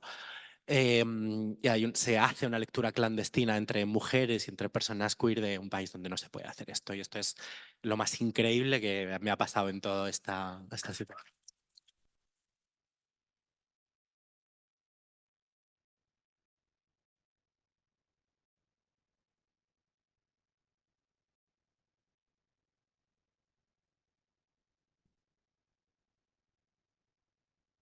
Es que importantísimo, importantísimo esto último, ¿no? Porque creo que cuando hablamos de traducción y hablamos de escrituras queer, hablamos de esas alianzas de escritoras y lectoras queer internacionales. Eso es lo que sostienen las traducciones y los libros. Al final, seguro que todas recordamos haber buscado libros de contenido X o Y en cualquier idioma, en cualquier país, lo que fuese, y desear entender esas lenguas solo por poder leer el libro y desesperarte por tener un ejemplar en francés y darte cuenta que no lo entiendes, pero que necesitas ese libro en tu vida, ¿no? Lo que hay se está traduciendo a algunas lenguas, pero el único libro que está ya en librerías es la traducción al francés. Y yo viví como algo muy divertido de pronto empezar a ver Instagrams que empezaban lesbo algo, lesbi algo, haciendo una campaña increíble en París de pronto por el último libro que había llegado a la librería, que habían visto el tema y era Hermana contigo hasta el fin, ¿no? A mí nadie me invitó a presentar el libro ni nada, o sea, no pisé aquel lugar, pero había un montón de desconocidas mejores amigas haciendo el trabajo que la editorial no era capaz de hacer tampoco, de una en una, ¿no? Precisamente de este modo, por amor y por ganas de generar matriz. Y la cosa más bonita que me pasó, bueno, hubo una página en Le Monde que me extrañó muchísimo, pero que también lo viví como una ficción, porque si no estás ahí, nunca has leído Le Monde, pues es como algo que suena bien, pero no sabes qué significa tampoco. Una cosa que sí para mí sé lo que significa y que fue alucinante, hablando de esas comunidades queer, es que me contactó una de las amigas de Monique Wittig que lleva su archivo y dijo, hemos leído tu libro, ¿quieres que nos conozcamos y hagamos algo? Y fue como, claro, para mí era como si Monique Wittig hubiese bajado del cielo y hubiese podido besarle la mano, ¿sabes? O sea, fue como voy a poder conocer a una amiga, a alguien que la vio viva, ¿no? Y el nivel de fetiche y de sentido de la existencia que genera eso, es como que te integras en una historia chiquita, pero que para ti es la gran historia por la cual tu vida tiene sentido y se sostiene. Y esas hermandades son preciosas y aunque ocupemos más el centro, si es que eso nos interesa estar ahí o si existe como tal, creo que no tenemos que olvidar estas prácticas. O sea, no tenemos que dejar de ser esas niñas que aprenderían una lengua por poder encontrar la afinidad en un libro, porque así es como estos libros y estas autorías se han ido colando y han ido llegando a otros lugares por ese uno en uno de lectoras que se han puesto su camisa de cuadros y han posado con el libro en una foto, ¿no? Como total.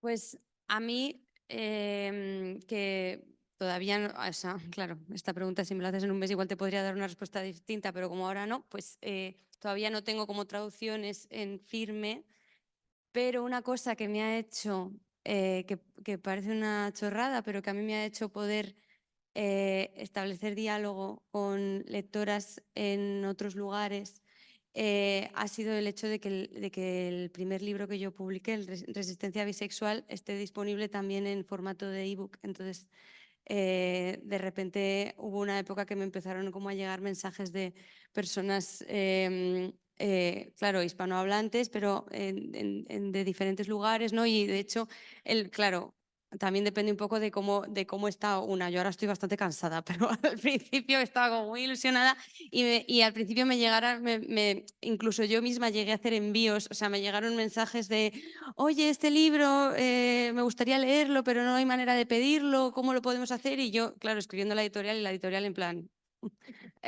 no, ¿sabes? Entonces, como que yo he hecho esto de, vale, te lo mando yo, dime tu dirección, vale, lo puedes dedicar a mi amiga no sé quién, oye, ¿me podrías dar 3 más? Hubo una presentación que vino una compañera, fue muy bonito, de Uruguay y me dijo, nos estamos poniendo todas de acuerdo para hacer un pedido, ¿me puedes dar 14 libros y los enviamos? Entonces, como que no sé, o sea, yo no he podido ver, me encantaría y ojalá ocurra, ¿no? Que poder ver algún libro que yo he escrito traducido a otra lengua, pero ya poder encontrar esas amigas de las que tú hablabas, Sara, ¿no? Que resulta que tenemos en otros sitios y no sé, y poder, ¿no? Como intercambiar impresiones con ellas y ver que tu libro está siendo como algo que se están pasando entre amigas, ¿no? Que esto me ha pasado también, ¿no? Nos lo hemos dejado, ¿no? Como no está, pues el que me enviaste, ¿te acuerdas? Pues se lo he dejado a no sé quién, no sé cuántos, lo hemos fotocopiado, espero que no te importe, yo lo que quieras, en plan me parece súper bien, ¿sabes? Como que sea de la manera que sea que pueda llegar, porque hay un deseo de que llegue, no sé, es como, es lo más, la verdad. Así que a fotocopiar. Libros cuando no se puedan comprar.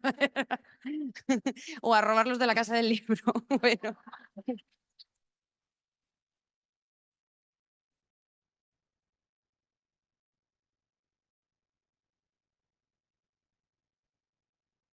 Aquí voy a añadir una pequeña cuña.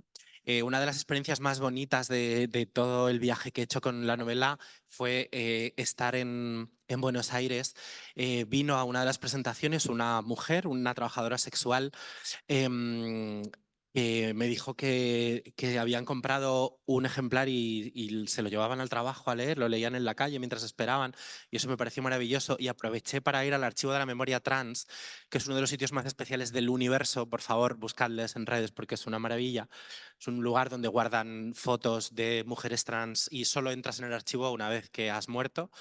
Guardan fotos familiares, guardan billetes de autobús, de repente del último viaje en autobús que hizo una de ellas, lo hacen todo ellas, es autogestionado, pero tienen hasta una habitación donde controlan la humedad, lo han hecho de una manera increíble. Si os apetece buscarles un poquito y donar unos euritos, les vienen de maravilla porque ahora lo tienen muy complicado. Editan unos libros maravillosos con las fotos de estas mujeres que ya no están y es una cosa increíble y es un privilegio que yo tuve poder ir a verlas.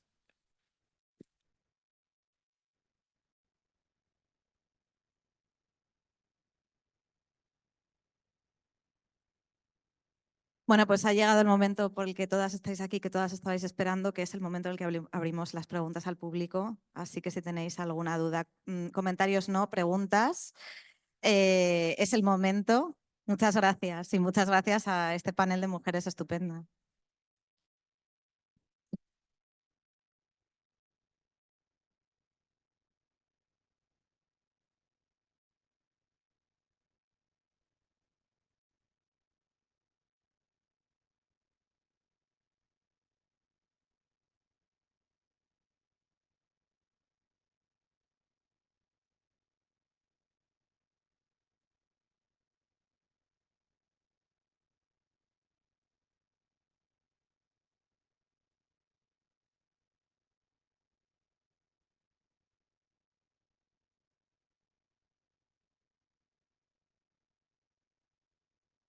Hola, ¿qué tal?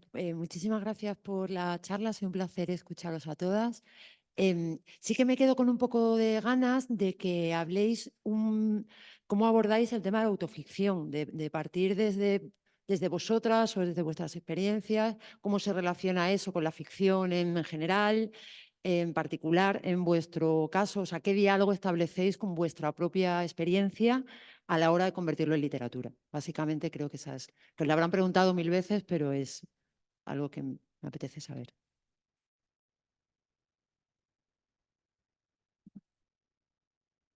Pues justo antes de salir estábamos como compartiendo precisamente una anécdota como que es bastante común entre nosotras, que es el hecho de que en una presentación así o en una entrevista, donde sea, te digan, porque en el libro tú cuando haces esto y es como, perdón señor, no soy yo, es como, es un personaje, ¿no? O sea, como que la autoficción para mí es, y lo que has dicho, Alana, de permitirte no ser complaciente, es una cosa como, no, es como evidentemente pones cosas de ti, pero igual que el señor innombrable que ya he nombrado, lo hace también cuando pone a dos espadachines con un bigote pegándose, ¿sabes? O sea, quiero decir que es una... ¿Eh? Claro, no son él. Y no gana ninguno. Entonces, o sea, como que para mí es la oportunidad de poner un poco de conciencia, que creo que es lo que le falta a lo mejor a este señor, de lo que estás haciendo.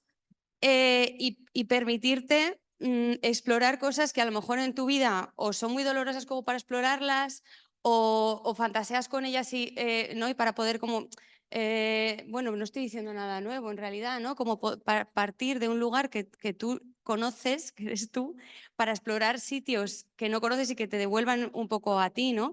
Pero también a mí, yo cuando estaba escribiendo la novela me daba como susto y de hecho mucho del trabajo que tuvo mi pobre editora, pobrecita mía, que es una santa, era todo el rato como, este párrafo es de justificación de lo que estás diciendo porque piensas que estás hablando desde ti y no, estás hablando desde un personaje, así que me quitas esto, ¿no? Como todo era como citas, pero escondidas en ficción, supuestamente, ¿no? Pero ella las veía. Luego, al final, peleándome con ella, al final conseguí poner una especie de bibliografía que lo llamamos notas y comentarios y curiosidades, pero bueno, porque una es Aries y bueno...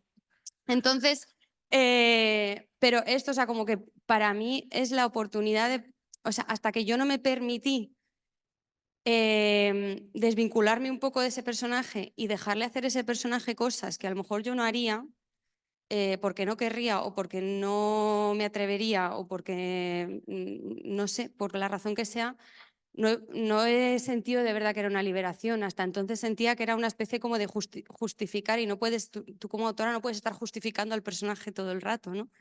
Y entonces por eso es tan sorprendente como después de haber hecho ese trabajo de, Buah, he creado esto que tiene que ver conmigo, pero no es tal, de repente que alguien te diga, porque cuando tú en la página 70 decides decir esto, y yo, es como de repente te vuelve ahí.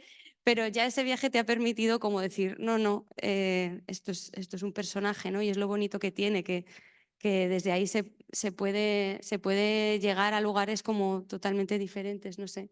Entonces me ha llamado la atención que justo era esto de lo que estábamos hablando antes, ¿no? De ese tú, que muchas veces a ellos no se les hace la pregunta desde ahí, ¿no?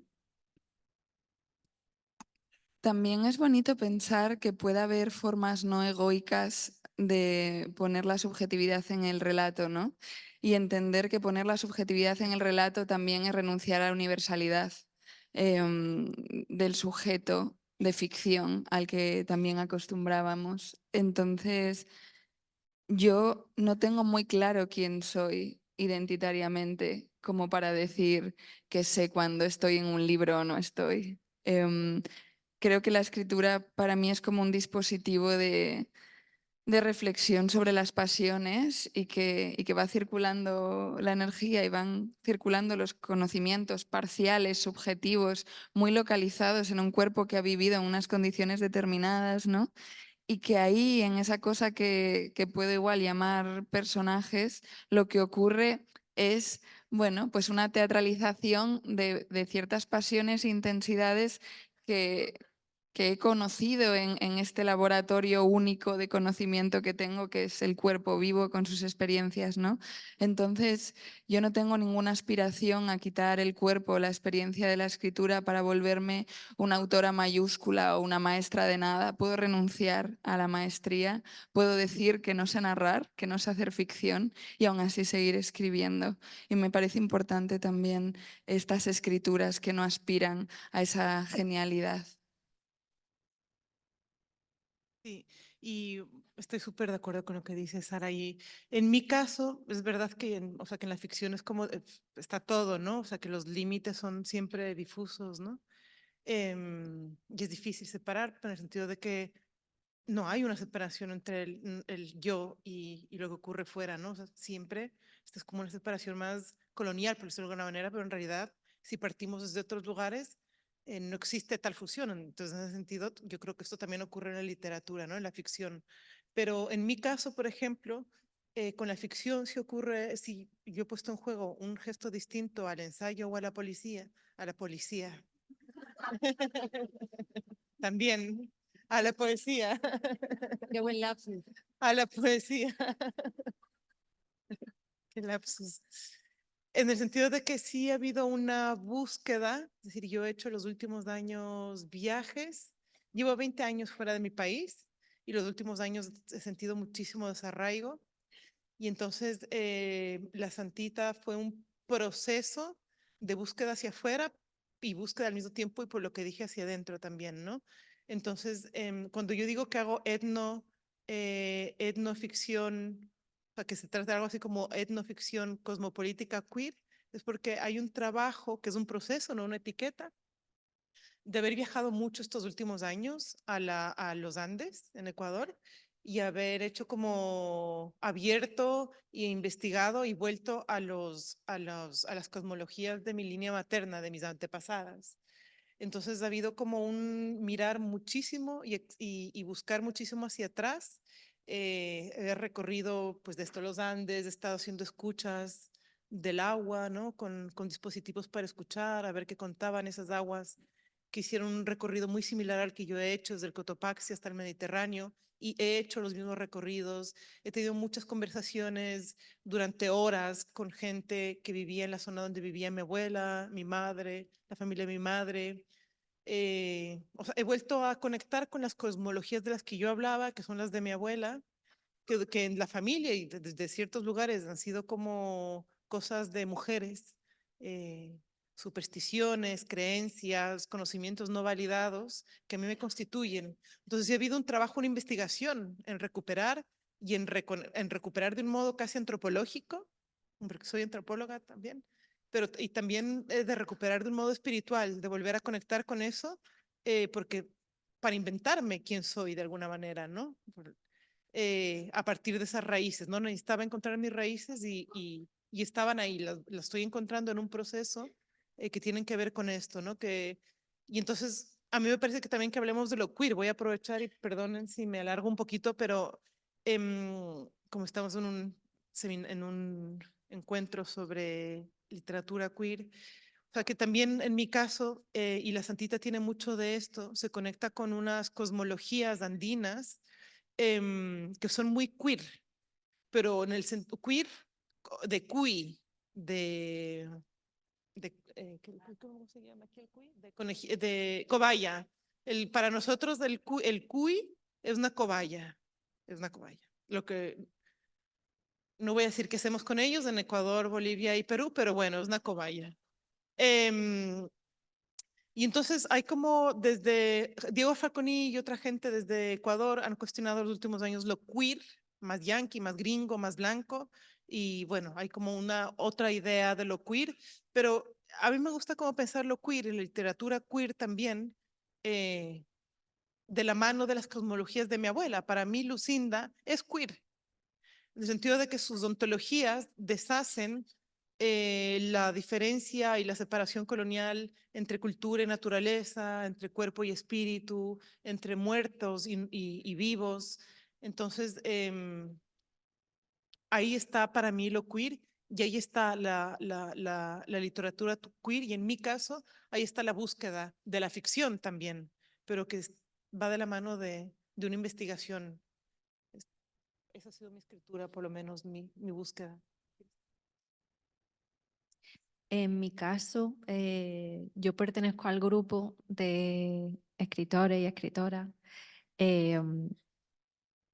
que escriben un libro entero de 300 páginas para gritar una sola frase dentro, ¿no? Y me ha pasado con todo y todos los libros que he escrito. Y no quiere decir que sea una cosa que es súper evidente, porque la sensibilidad de cada uno es suya. Y a lo mejor para otras personas, pues ese pequeño trauma que tú tienes para ti es un mundo entero. Pero yo intento partir de esa cosa que me quiero quitar de encima, aunque tenga que rodearla con 300 páginas para contarla, ¿no? Utilizo mucho las sensaciones corporales, ¿no? E incluso me acabo transformando un poco en mis personajes, en todos los que aparezcan en la novela para desarrollarla, ¿no? Pero yo quiero sentir el calor que siente mi protagonista, quiero, bueno, incluso con el libro anterior, con La muela, incluso me teñí de rubia, porque la protagonista era rubia, no sé, hice el método al revés, ¿no? Porque llega un momento, se queda un cliché eso que se dice de que los personajes toman vida propia, pero es cierto. Al final dice, tú tienes que ponerle cosas a tu protagonista que tú no harías ni loca, ¿no? Yo jamás me haría en una oficina, aunque lo he deseado muy fuertemente. Pero bueno, pues tienes que ponerte por ahí. Pero sí, yo intento partir siempre de algo autobiográfico, súper personal y que esté lleno de mierda y que sé que si consigo sacarlo, ya no tendré que volver a pensar a sola sobre eso, porque ya lo habré compartido aunque nadie sepa de qué estoy hablando. Qué bonito eso, Rosario. Entonces, la inevitabilidad de que se nos de cargar con la autoficción la resumió muy bien mi madre después de leer La mala costumbre, que me dijo: y con esa boca me has dado tú besos.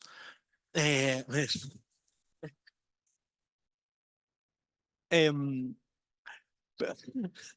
Perdonad que me ponga categórica, pero es que creo que no hay existencia ni, por supuesto, literatura fuera de la subjetividad. Es imposible, sencillamente eso no existe. Nadie es neutro en sus opiniones, en sus sentimientos, en su creación, en su estudio, en sus silencios. Es imposible. Eso es una estupidez. Y entonces otorgar carta de neutralidad, de no auto a las ficciones de los grandes maestros es decir una cosa que es mentira. Y es así de sencillo. Creo que la etiqueta autoficción está muy bien si tú quieres enunciarte desde ahí. Ahí está Annie Ernaux, que es una de las escritoras más importantes vivas y que se enuncia como escritora de autoficción y es maravilloso. Pero usando la frase justo de Camila Sosa Villada de que ella siente que le extirpan su derecho a la ficción, y es una frase que yo misma he utilizado creo que en todas mis entrevistas, La cuestión es que ella evidentemente parte de su experiencia sensorial, de la experiencia de su cuerpo transitando por el mundo, de lo que ha leído, de lo que ha visto, que es las herramientas de creación de todas las personas que crean, y de repente al leer su libro, en tanto que mujer, en tanto que travesti, en tanto que puta, los críticos extraen toda la ficción, todo ese trabajo de ficción, y de repente no le permiten ser otra cosa que ella misma en sus propios libros. Y esto me parece otra de esas argucias, como lo de literatura femenina, autoficción, literatura queer, literatura LGTB, literatura gay, son estrategias de una superestructura de un mercado para arrinconarnos o ponernos en la estantería de las chicas, las mariquitas, de no sé qué, no sé cuál. Y es como, sí, a mí me encanta, esa es mi estantería y estoy encantada, pero me pongo yo, no me pongas tú. Y por supuesto, si intentas hacerme creer que me casé con un comunista no es Philip Roth hablando de cómo trataba a su mujer, pues no me vas a convencer porque es mentira, porque de hecho su mujer, Cecilia Bloom creo que era, o Patricia Bloom, no recuerdo el nombre, que me perdone, escribió la misma versión pero desde su punto de vista diciendo sí, sí, esta es nuestra vida de verdad. Lo que pasa es que como él es el gran maestro de la ficción, nadie se pregunta si lo que está contando es subjetivo, no, es un creador de historias neutro al que se le ocurren un montón de cosas que vaya por Dios, resulta que casan perfectamente con lo que ha sido mi vida. Entonces, bueno... todos los protagonistas de Javier Marías, por ejemplo, eran profesores universitarios traductores que daban clases en Oxford, en Estados Unidos, que estaban a caballo entre Madrid y Barcelona y que tenían más o menos su edad. Vale.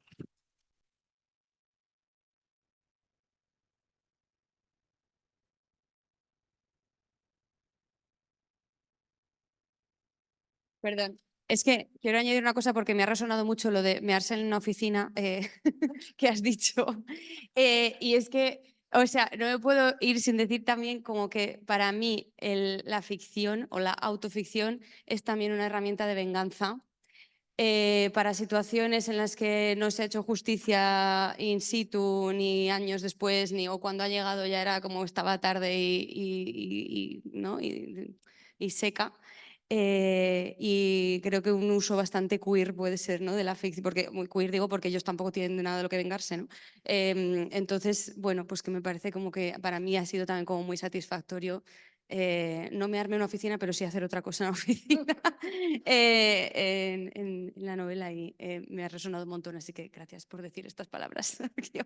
Voy a intervenir yo también un momento para decir que gracias por la pregunta. Parece que estoy yo boba porque no he hablado de este tema, pero ha sido completamente a propósito. Por eso he hecho este chascarrillo del principio del audio de WhatsApp, porque estoy muy de acuerdo con Alana, que es una etiqueta que muchas veces se pone a las mujeres que escriben desde esa primera persona y se nos niega el derecho a la ficción. A mí también me ha pasado con mi madre, que de repente escribo sobre un episodio y me dice, ¿por qué eso nunca me lo has contado? Es como, primero, no te tengo que contar todo lo que me pasa, pero segundo, es que esto no ha pasado, es ficción, ¿no?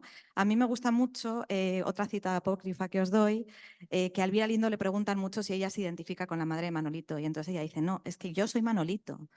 Esa cosa de por qué tienes que ser el personaje que en un principio se parece a ti, tú eres todos los personajes porque todos los personajes los has creado tú, ¿no? Y esta pregunta no se hace en otro tipo de foros.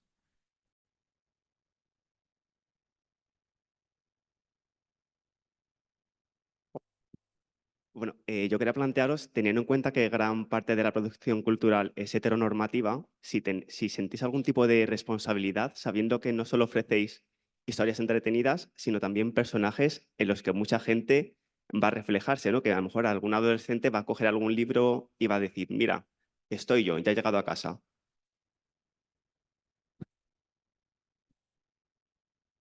Me he quedado con la lesbianización del universo y me toca a mí empezar. Yo creo que si se pudiese utilizar la palabra responsabilidad, que suena un poco como algo que te pone a alguien, tendría más que ver con el deseo. O sea, el deseo de intensificación de los cuerpos más allá de esa domesticación en la heterosexualidad que recibimos por herencia, ¿no? Y ahí hay un deseo de resistencia, un deseo de deseducar los pobres cuerpecitos que estamos como arrastrando todas nuestras obligaciones y teniendo derecho a una parcela tan chiquitita y conflictiva de placer en la educación heterosexual, ¿no? Entonces, para mí, cualquier representación de una realidad no heterosexual es una responsabilidad colectiva para un mundo más alegre y más placentero. Es el reconocimiento de qué educación estamos recibiendo y de cómo favorecer a un poco revertir lo aprendido. Cómo podemos olvidar juntas esa cantidad de cosas que hemos aprendido y que nos alejan de la vida y nos alejan de la alegría.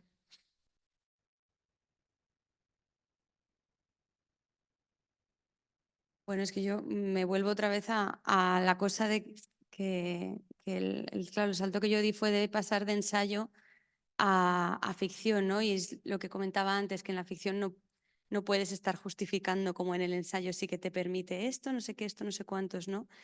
Y yo sí que sentí esa responsabilidad, eso, impuesta, ¿no? De repente hablar de a lo mejor cosas parecidas a las que estaba hablando en el ensayo, pero desde otro lugar y sin la posibilidad de, bueno, pues de justificar, ¿no? Y de repente me veía como en la obligación de que los personajes tenían que ser todos ¿no? O sea, éticamente perfectos, ¿no? O sea, como que no les estaba dejando respirar, no les estaba dejando como ser, no sé, malos o ni siquiera malos, ¿no? Incorrectos o tener fallas, ¿no? Porque siento que esa responsabilidad se estaba convirtiendo como en un policía aquí dentro en esta cabecita, como para lo que tú pones aquí tiene que ser, bueno, intachable, ¿no? O sea, la conducta de...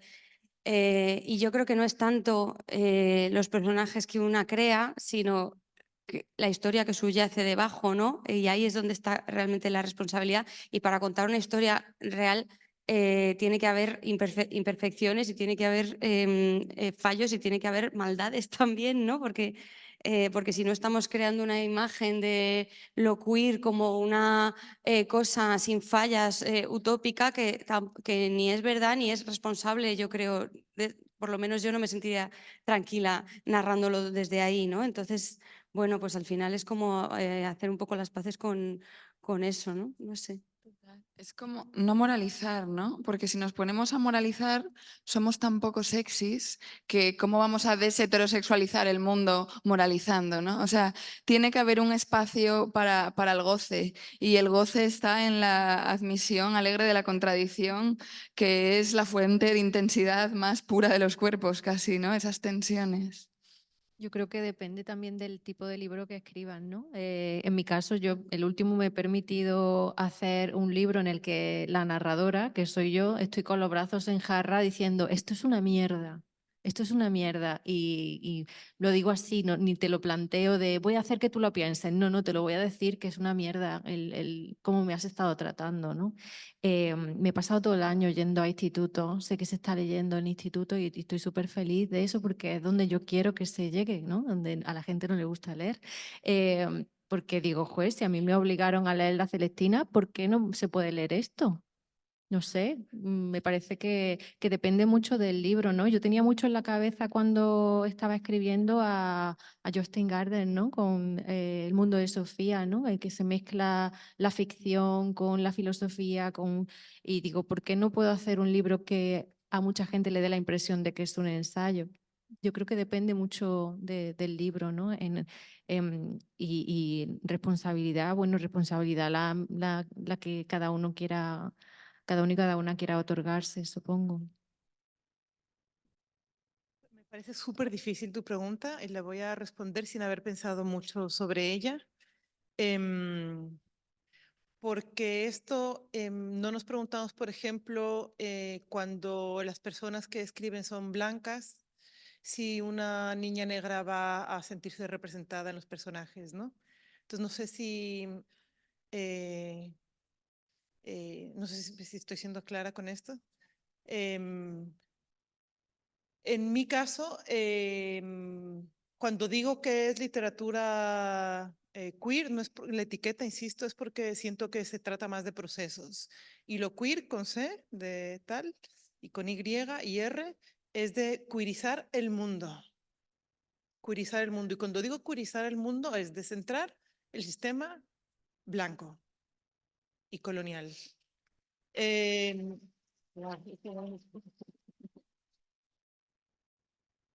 Muchas gracias. Y cuando digo queerizar el mundo, digo descentrar un sistema de clases que también está operando muy fuertemente. Cuando digo queerizar el mundo, digo dejar de separar la naturaleza de la cultura, los vivos de los muertos. Y por supuesto, y desde luego también descentrar la heteronormatividad. Pero en mi caso, y esto no es una regla, no es un dogma, en mi caso no concibo en la ficción o no lo logré quizás, o no fue parte de mis procesos, o no es mi pregunta, bueno, pues, no sé si se descentraliza, se queeriza el mundo a través de la ficción únicamente eligiendo personajes que no son heterosexuales. Creo que no es el único camino. Para mí, desde luego, yo por ahí no lo he hecho y no pretendo explorar. Hay personajes en La Santita que no son heterosexuales, pero por casualidad. Lo que son muchas cosas, pero ya digo, es mi búsqueda personal y lo que yo concibo por ficción o mi camino en la ficción. Yo diría que más que una responsabilidad, porque si te cargas con responsabilidades antes de ponerte a escribir, creo que la cosa se tuerce. Y además creo que si lo intentase, entonces no lo cumpliría. Me equivocaría, intentaría explorar caminos que harían de esa narración algo extraño y artificioso y no cumpliría ese propósito. Yo prefiero pensarlo en términos de honrar a quien lo va a leer, de hacer compañía, porque eso sí lo tengo en cuenta, por una cuestión de que los libros y la literatura y las narraciones de las demás han sido mis mejores compañías durante muchísimos años. Y fantasear, y utilizo muy adrede fantasear, fantasía absoluta, con hacer esa compañía sí que es importante para mí. No sé si lo tengo muy presente cuando estoy escribiendo, pero es importante para mí. Porque ya tengo la responsabilidad que decía antes de un montón de escritoras a las que admiro, que como en unos cuadros que me están mirando y me están diciendo, no sé si te vamos a dejar entrar aquí o no, como para cargarme con esa obligación de la representación. Pero sí me gustaría honrar a quien me está leyendo, la verdad. Se lo doy con toda mi esperanza, que también es una palabra que me gusta usar para esto. No sé si tenemos tiempo para más preguntas, quedan 5 minutos, creo.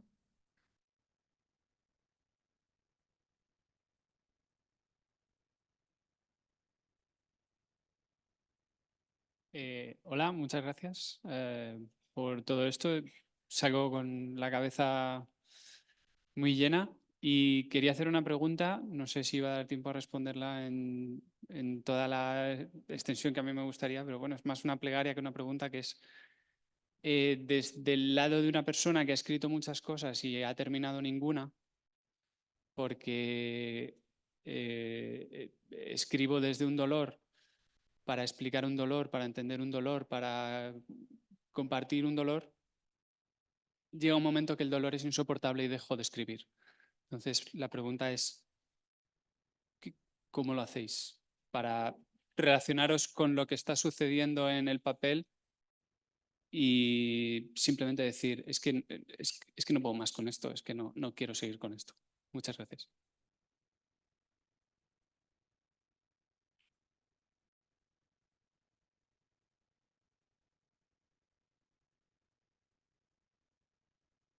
Y además escribes muy bien, que yo te he leído. Creo que algún día es muy probable que termines algo. Yo te voy a decir cómo lo afronto yo esto. Yo no puedo escribir desde el arrebato, desde la herida abierta.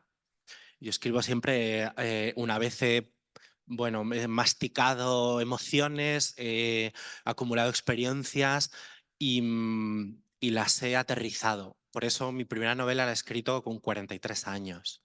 Porque quizá antes no podría haberlo hecho, no solo porque creo que no tenía la capacidad literaria para hacerlo, sino que igual había un arrebato en mí que no me hubiera permitido superar la escritura, ¿no? Entonces procuro caminar por una línea que es un poco complicada entre implicarme y saber acompañarme a mí misma y decir, esto ya lo hemos pasado, esto de lo que vas a hablar o esto que estás usando, este recuerdo tuyo que estás usando, esta experiencia, esto ya lo hemos asumido, sabemos qué hicimos y sabemos que estamos vivas después de haberlo hecho. Por tanto, no nos ha matado, podemos escribir sobre esto.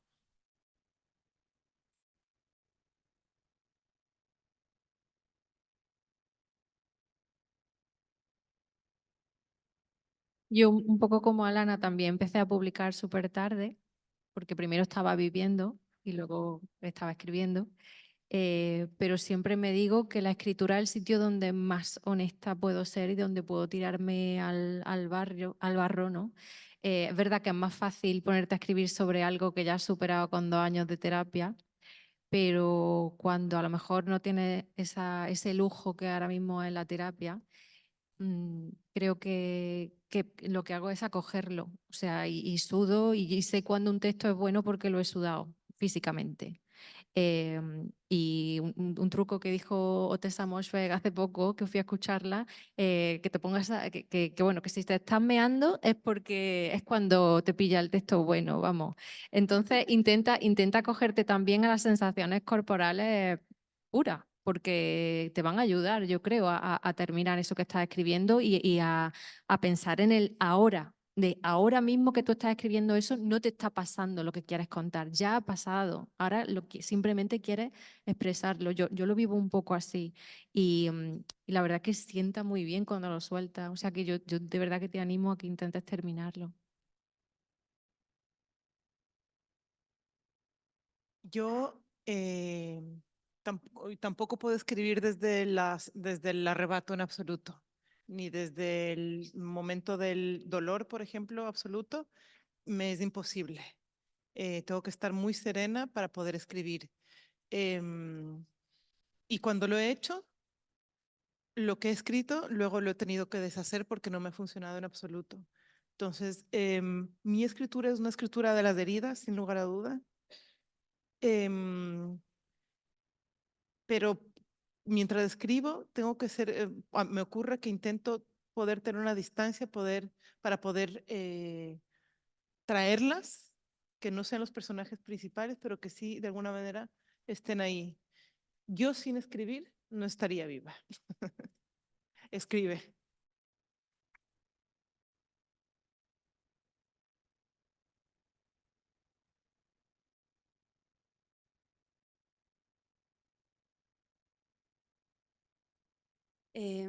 A mí me pasa diferente a vosotras. Yo sí escribo desde el arrebato porque a veces es lo que es único que siento que puedo hacer.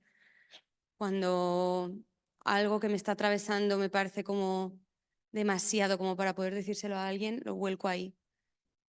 Y es verdad que es muy doloroso, pero una vez que queda volcado el arrebato en un papel,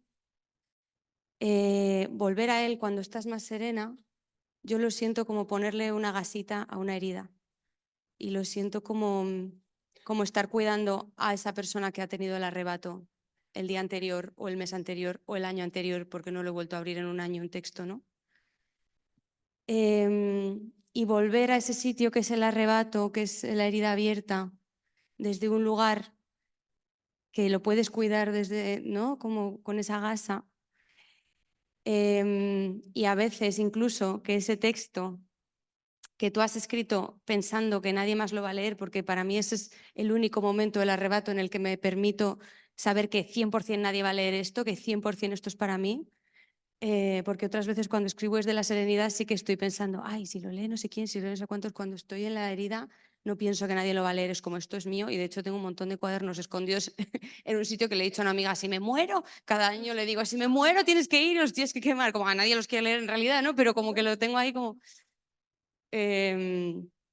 y una cosa que a mí también o sea, como que en ese volver a ese texto yo siento que le estoy haciendo compañía a esa persona que está herida y esa compañía no tiene por qué ser la tuya propia desde ese futuro, ¿no? De serenidad, sino que pueden ser otras personas en quien tú confíes, una persona que te quiera y a quien mostrarle ese texto, ¿no? O sea, como que igual que quedas con una amiga en una cafetería y te derrumbas y te pones a llorar, pues, oye, he escrito esto, lo puedes leer, pero es para publicarlo, no, léelo, ¿no? Y eso muchas veces incluso genera realidad. Esto es otro cliché, pero ha habido cosas que yo he escrito pensando que no las iba a leer nadie y por dejar que otras personas las leyeran han cambiado cosas en mi vida y eso es muy fuerte. O sea, yo eso no sé cómo explicarlo, es muy fuerte y es muy bonito. Entonces, yo creo que esto, que la escritura es reparadora porque no es solitaria y porque puedes recogerla o pueden recogerla otras personas y es recoger una herida, ¿no? Y bueno, eso es lo que a mí me ha servido.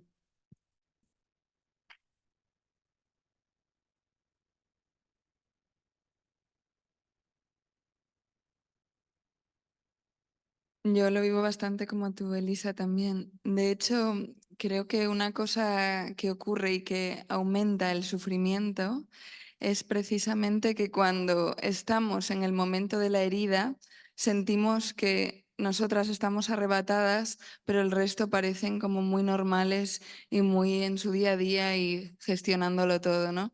Y esa diferencia que sentimos entre nosotras con nuestro dolor y las demás tranquilas, pues eso, intensifica los procesos. Ahora, cuando encontramos de pronto una escritura de diario, por ejemplo, que capta la hora, ¿no? La hora de la herida, y vemos esas 3 frases de alguien que no sabía si iba a sobrevivir mañana al drama de hoy, y te lo dice desde ahí, de siento tanto terror que no sé si despertaré mañana o si podré respirar, creo que nos consuela encontrarnos en intensidades afines y que eso precisamente es también, ¿no?, el advenimiento de que mañana quizás respiraremos juntas. Entonces me importa mucho combinar la escritura del arrebato con esa escritura de después, donde editamos el arrebato y le damos un poco de luz también y de perspectiva, pero nunca renunciaría a escribir en mis peores momentos, porque esos peores momentos conocen de sí una verdad que no conoce la que supo que pudo dormir al día siguiente, ¿no? También.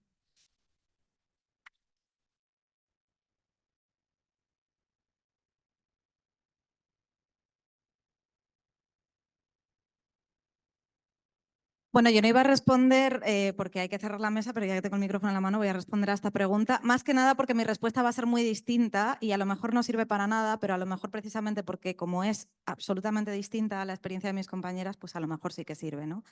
Para mí escribir es crear un mundo posible que es mucho más amable que los mundos en los que vivimos. Yo voy a dedicar mucho tiempo a escribir unos personajes y a pasar tiempo con ellos. A mí personalmente no me interesa que esos personajes tengan ningún tipo de conflicto.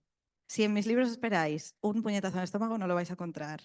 Vais a encontrar a gente que se trata bien y que conversa entre ella. Para mucha gente esto es aburridísimo. Para mí la escritura supone esa esperanza de saber que el mundo puede ser más amable y que tenemos la posibilidad de hacer que así sea, aunque sea a través de la ficción, y luego intentar llevar esa ficción a los espacios en los que vivimos. Y con estas palabras, pues está guay esto de tener la última palabra, porque mira, ya cierro.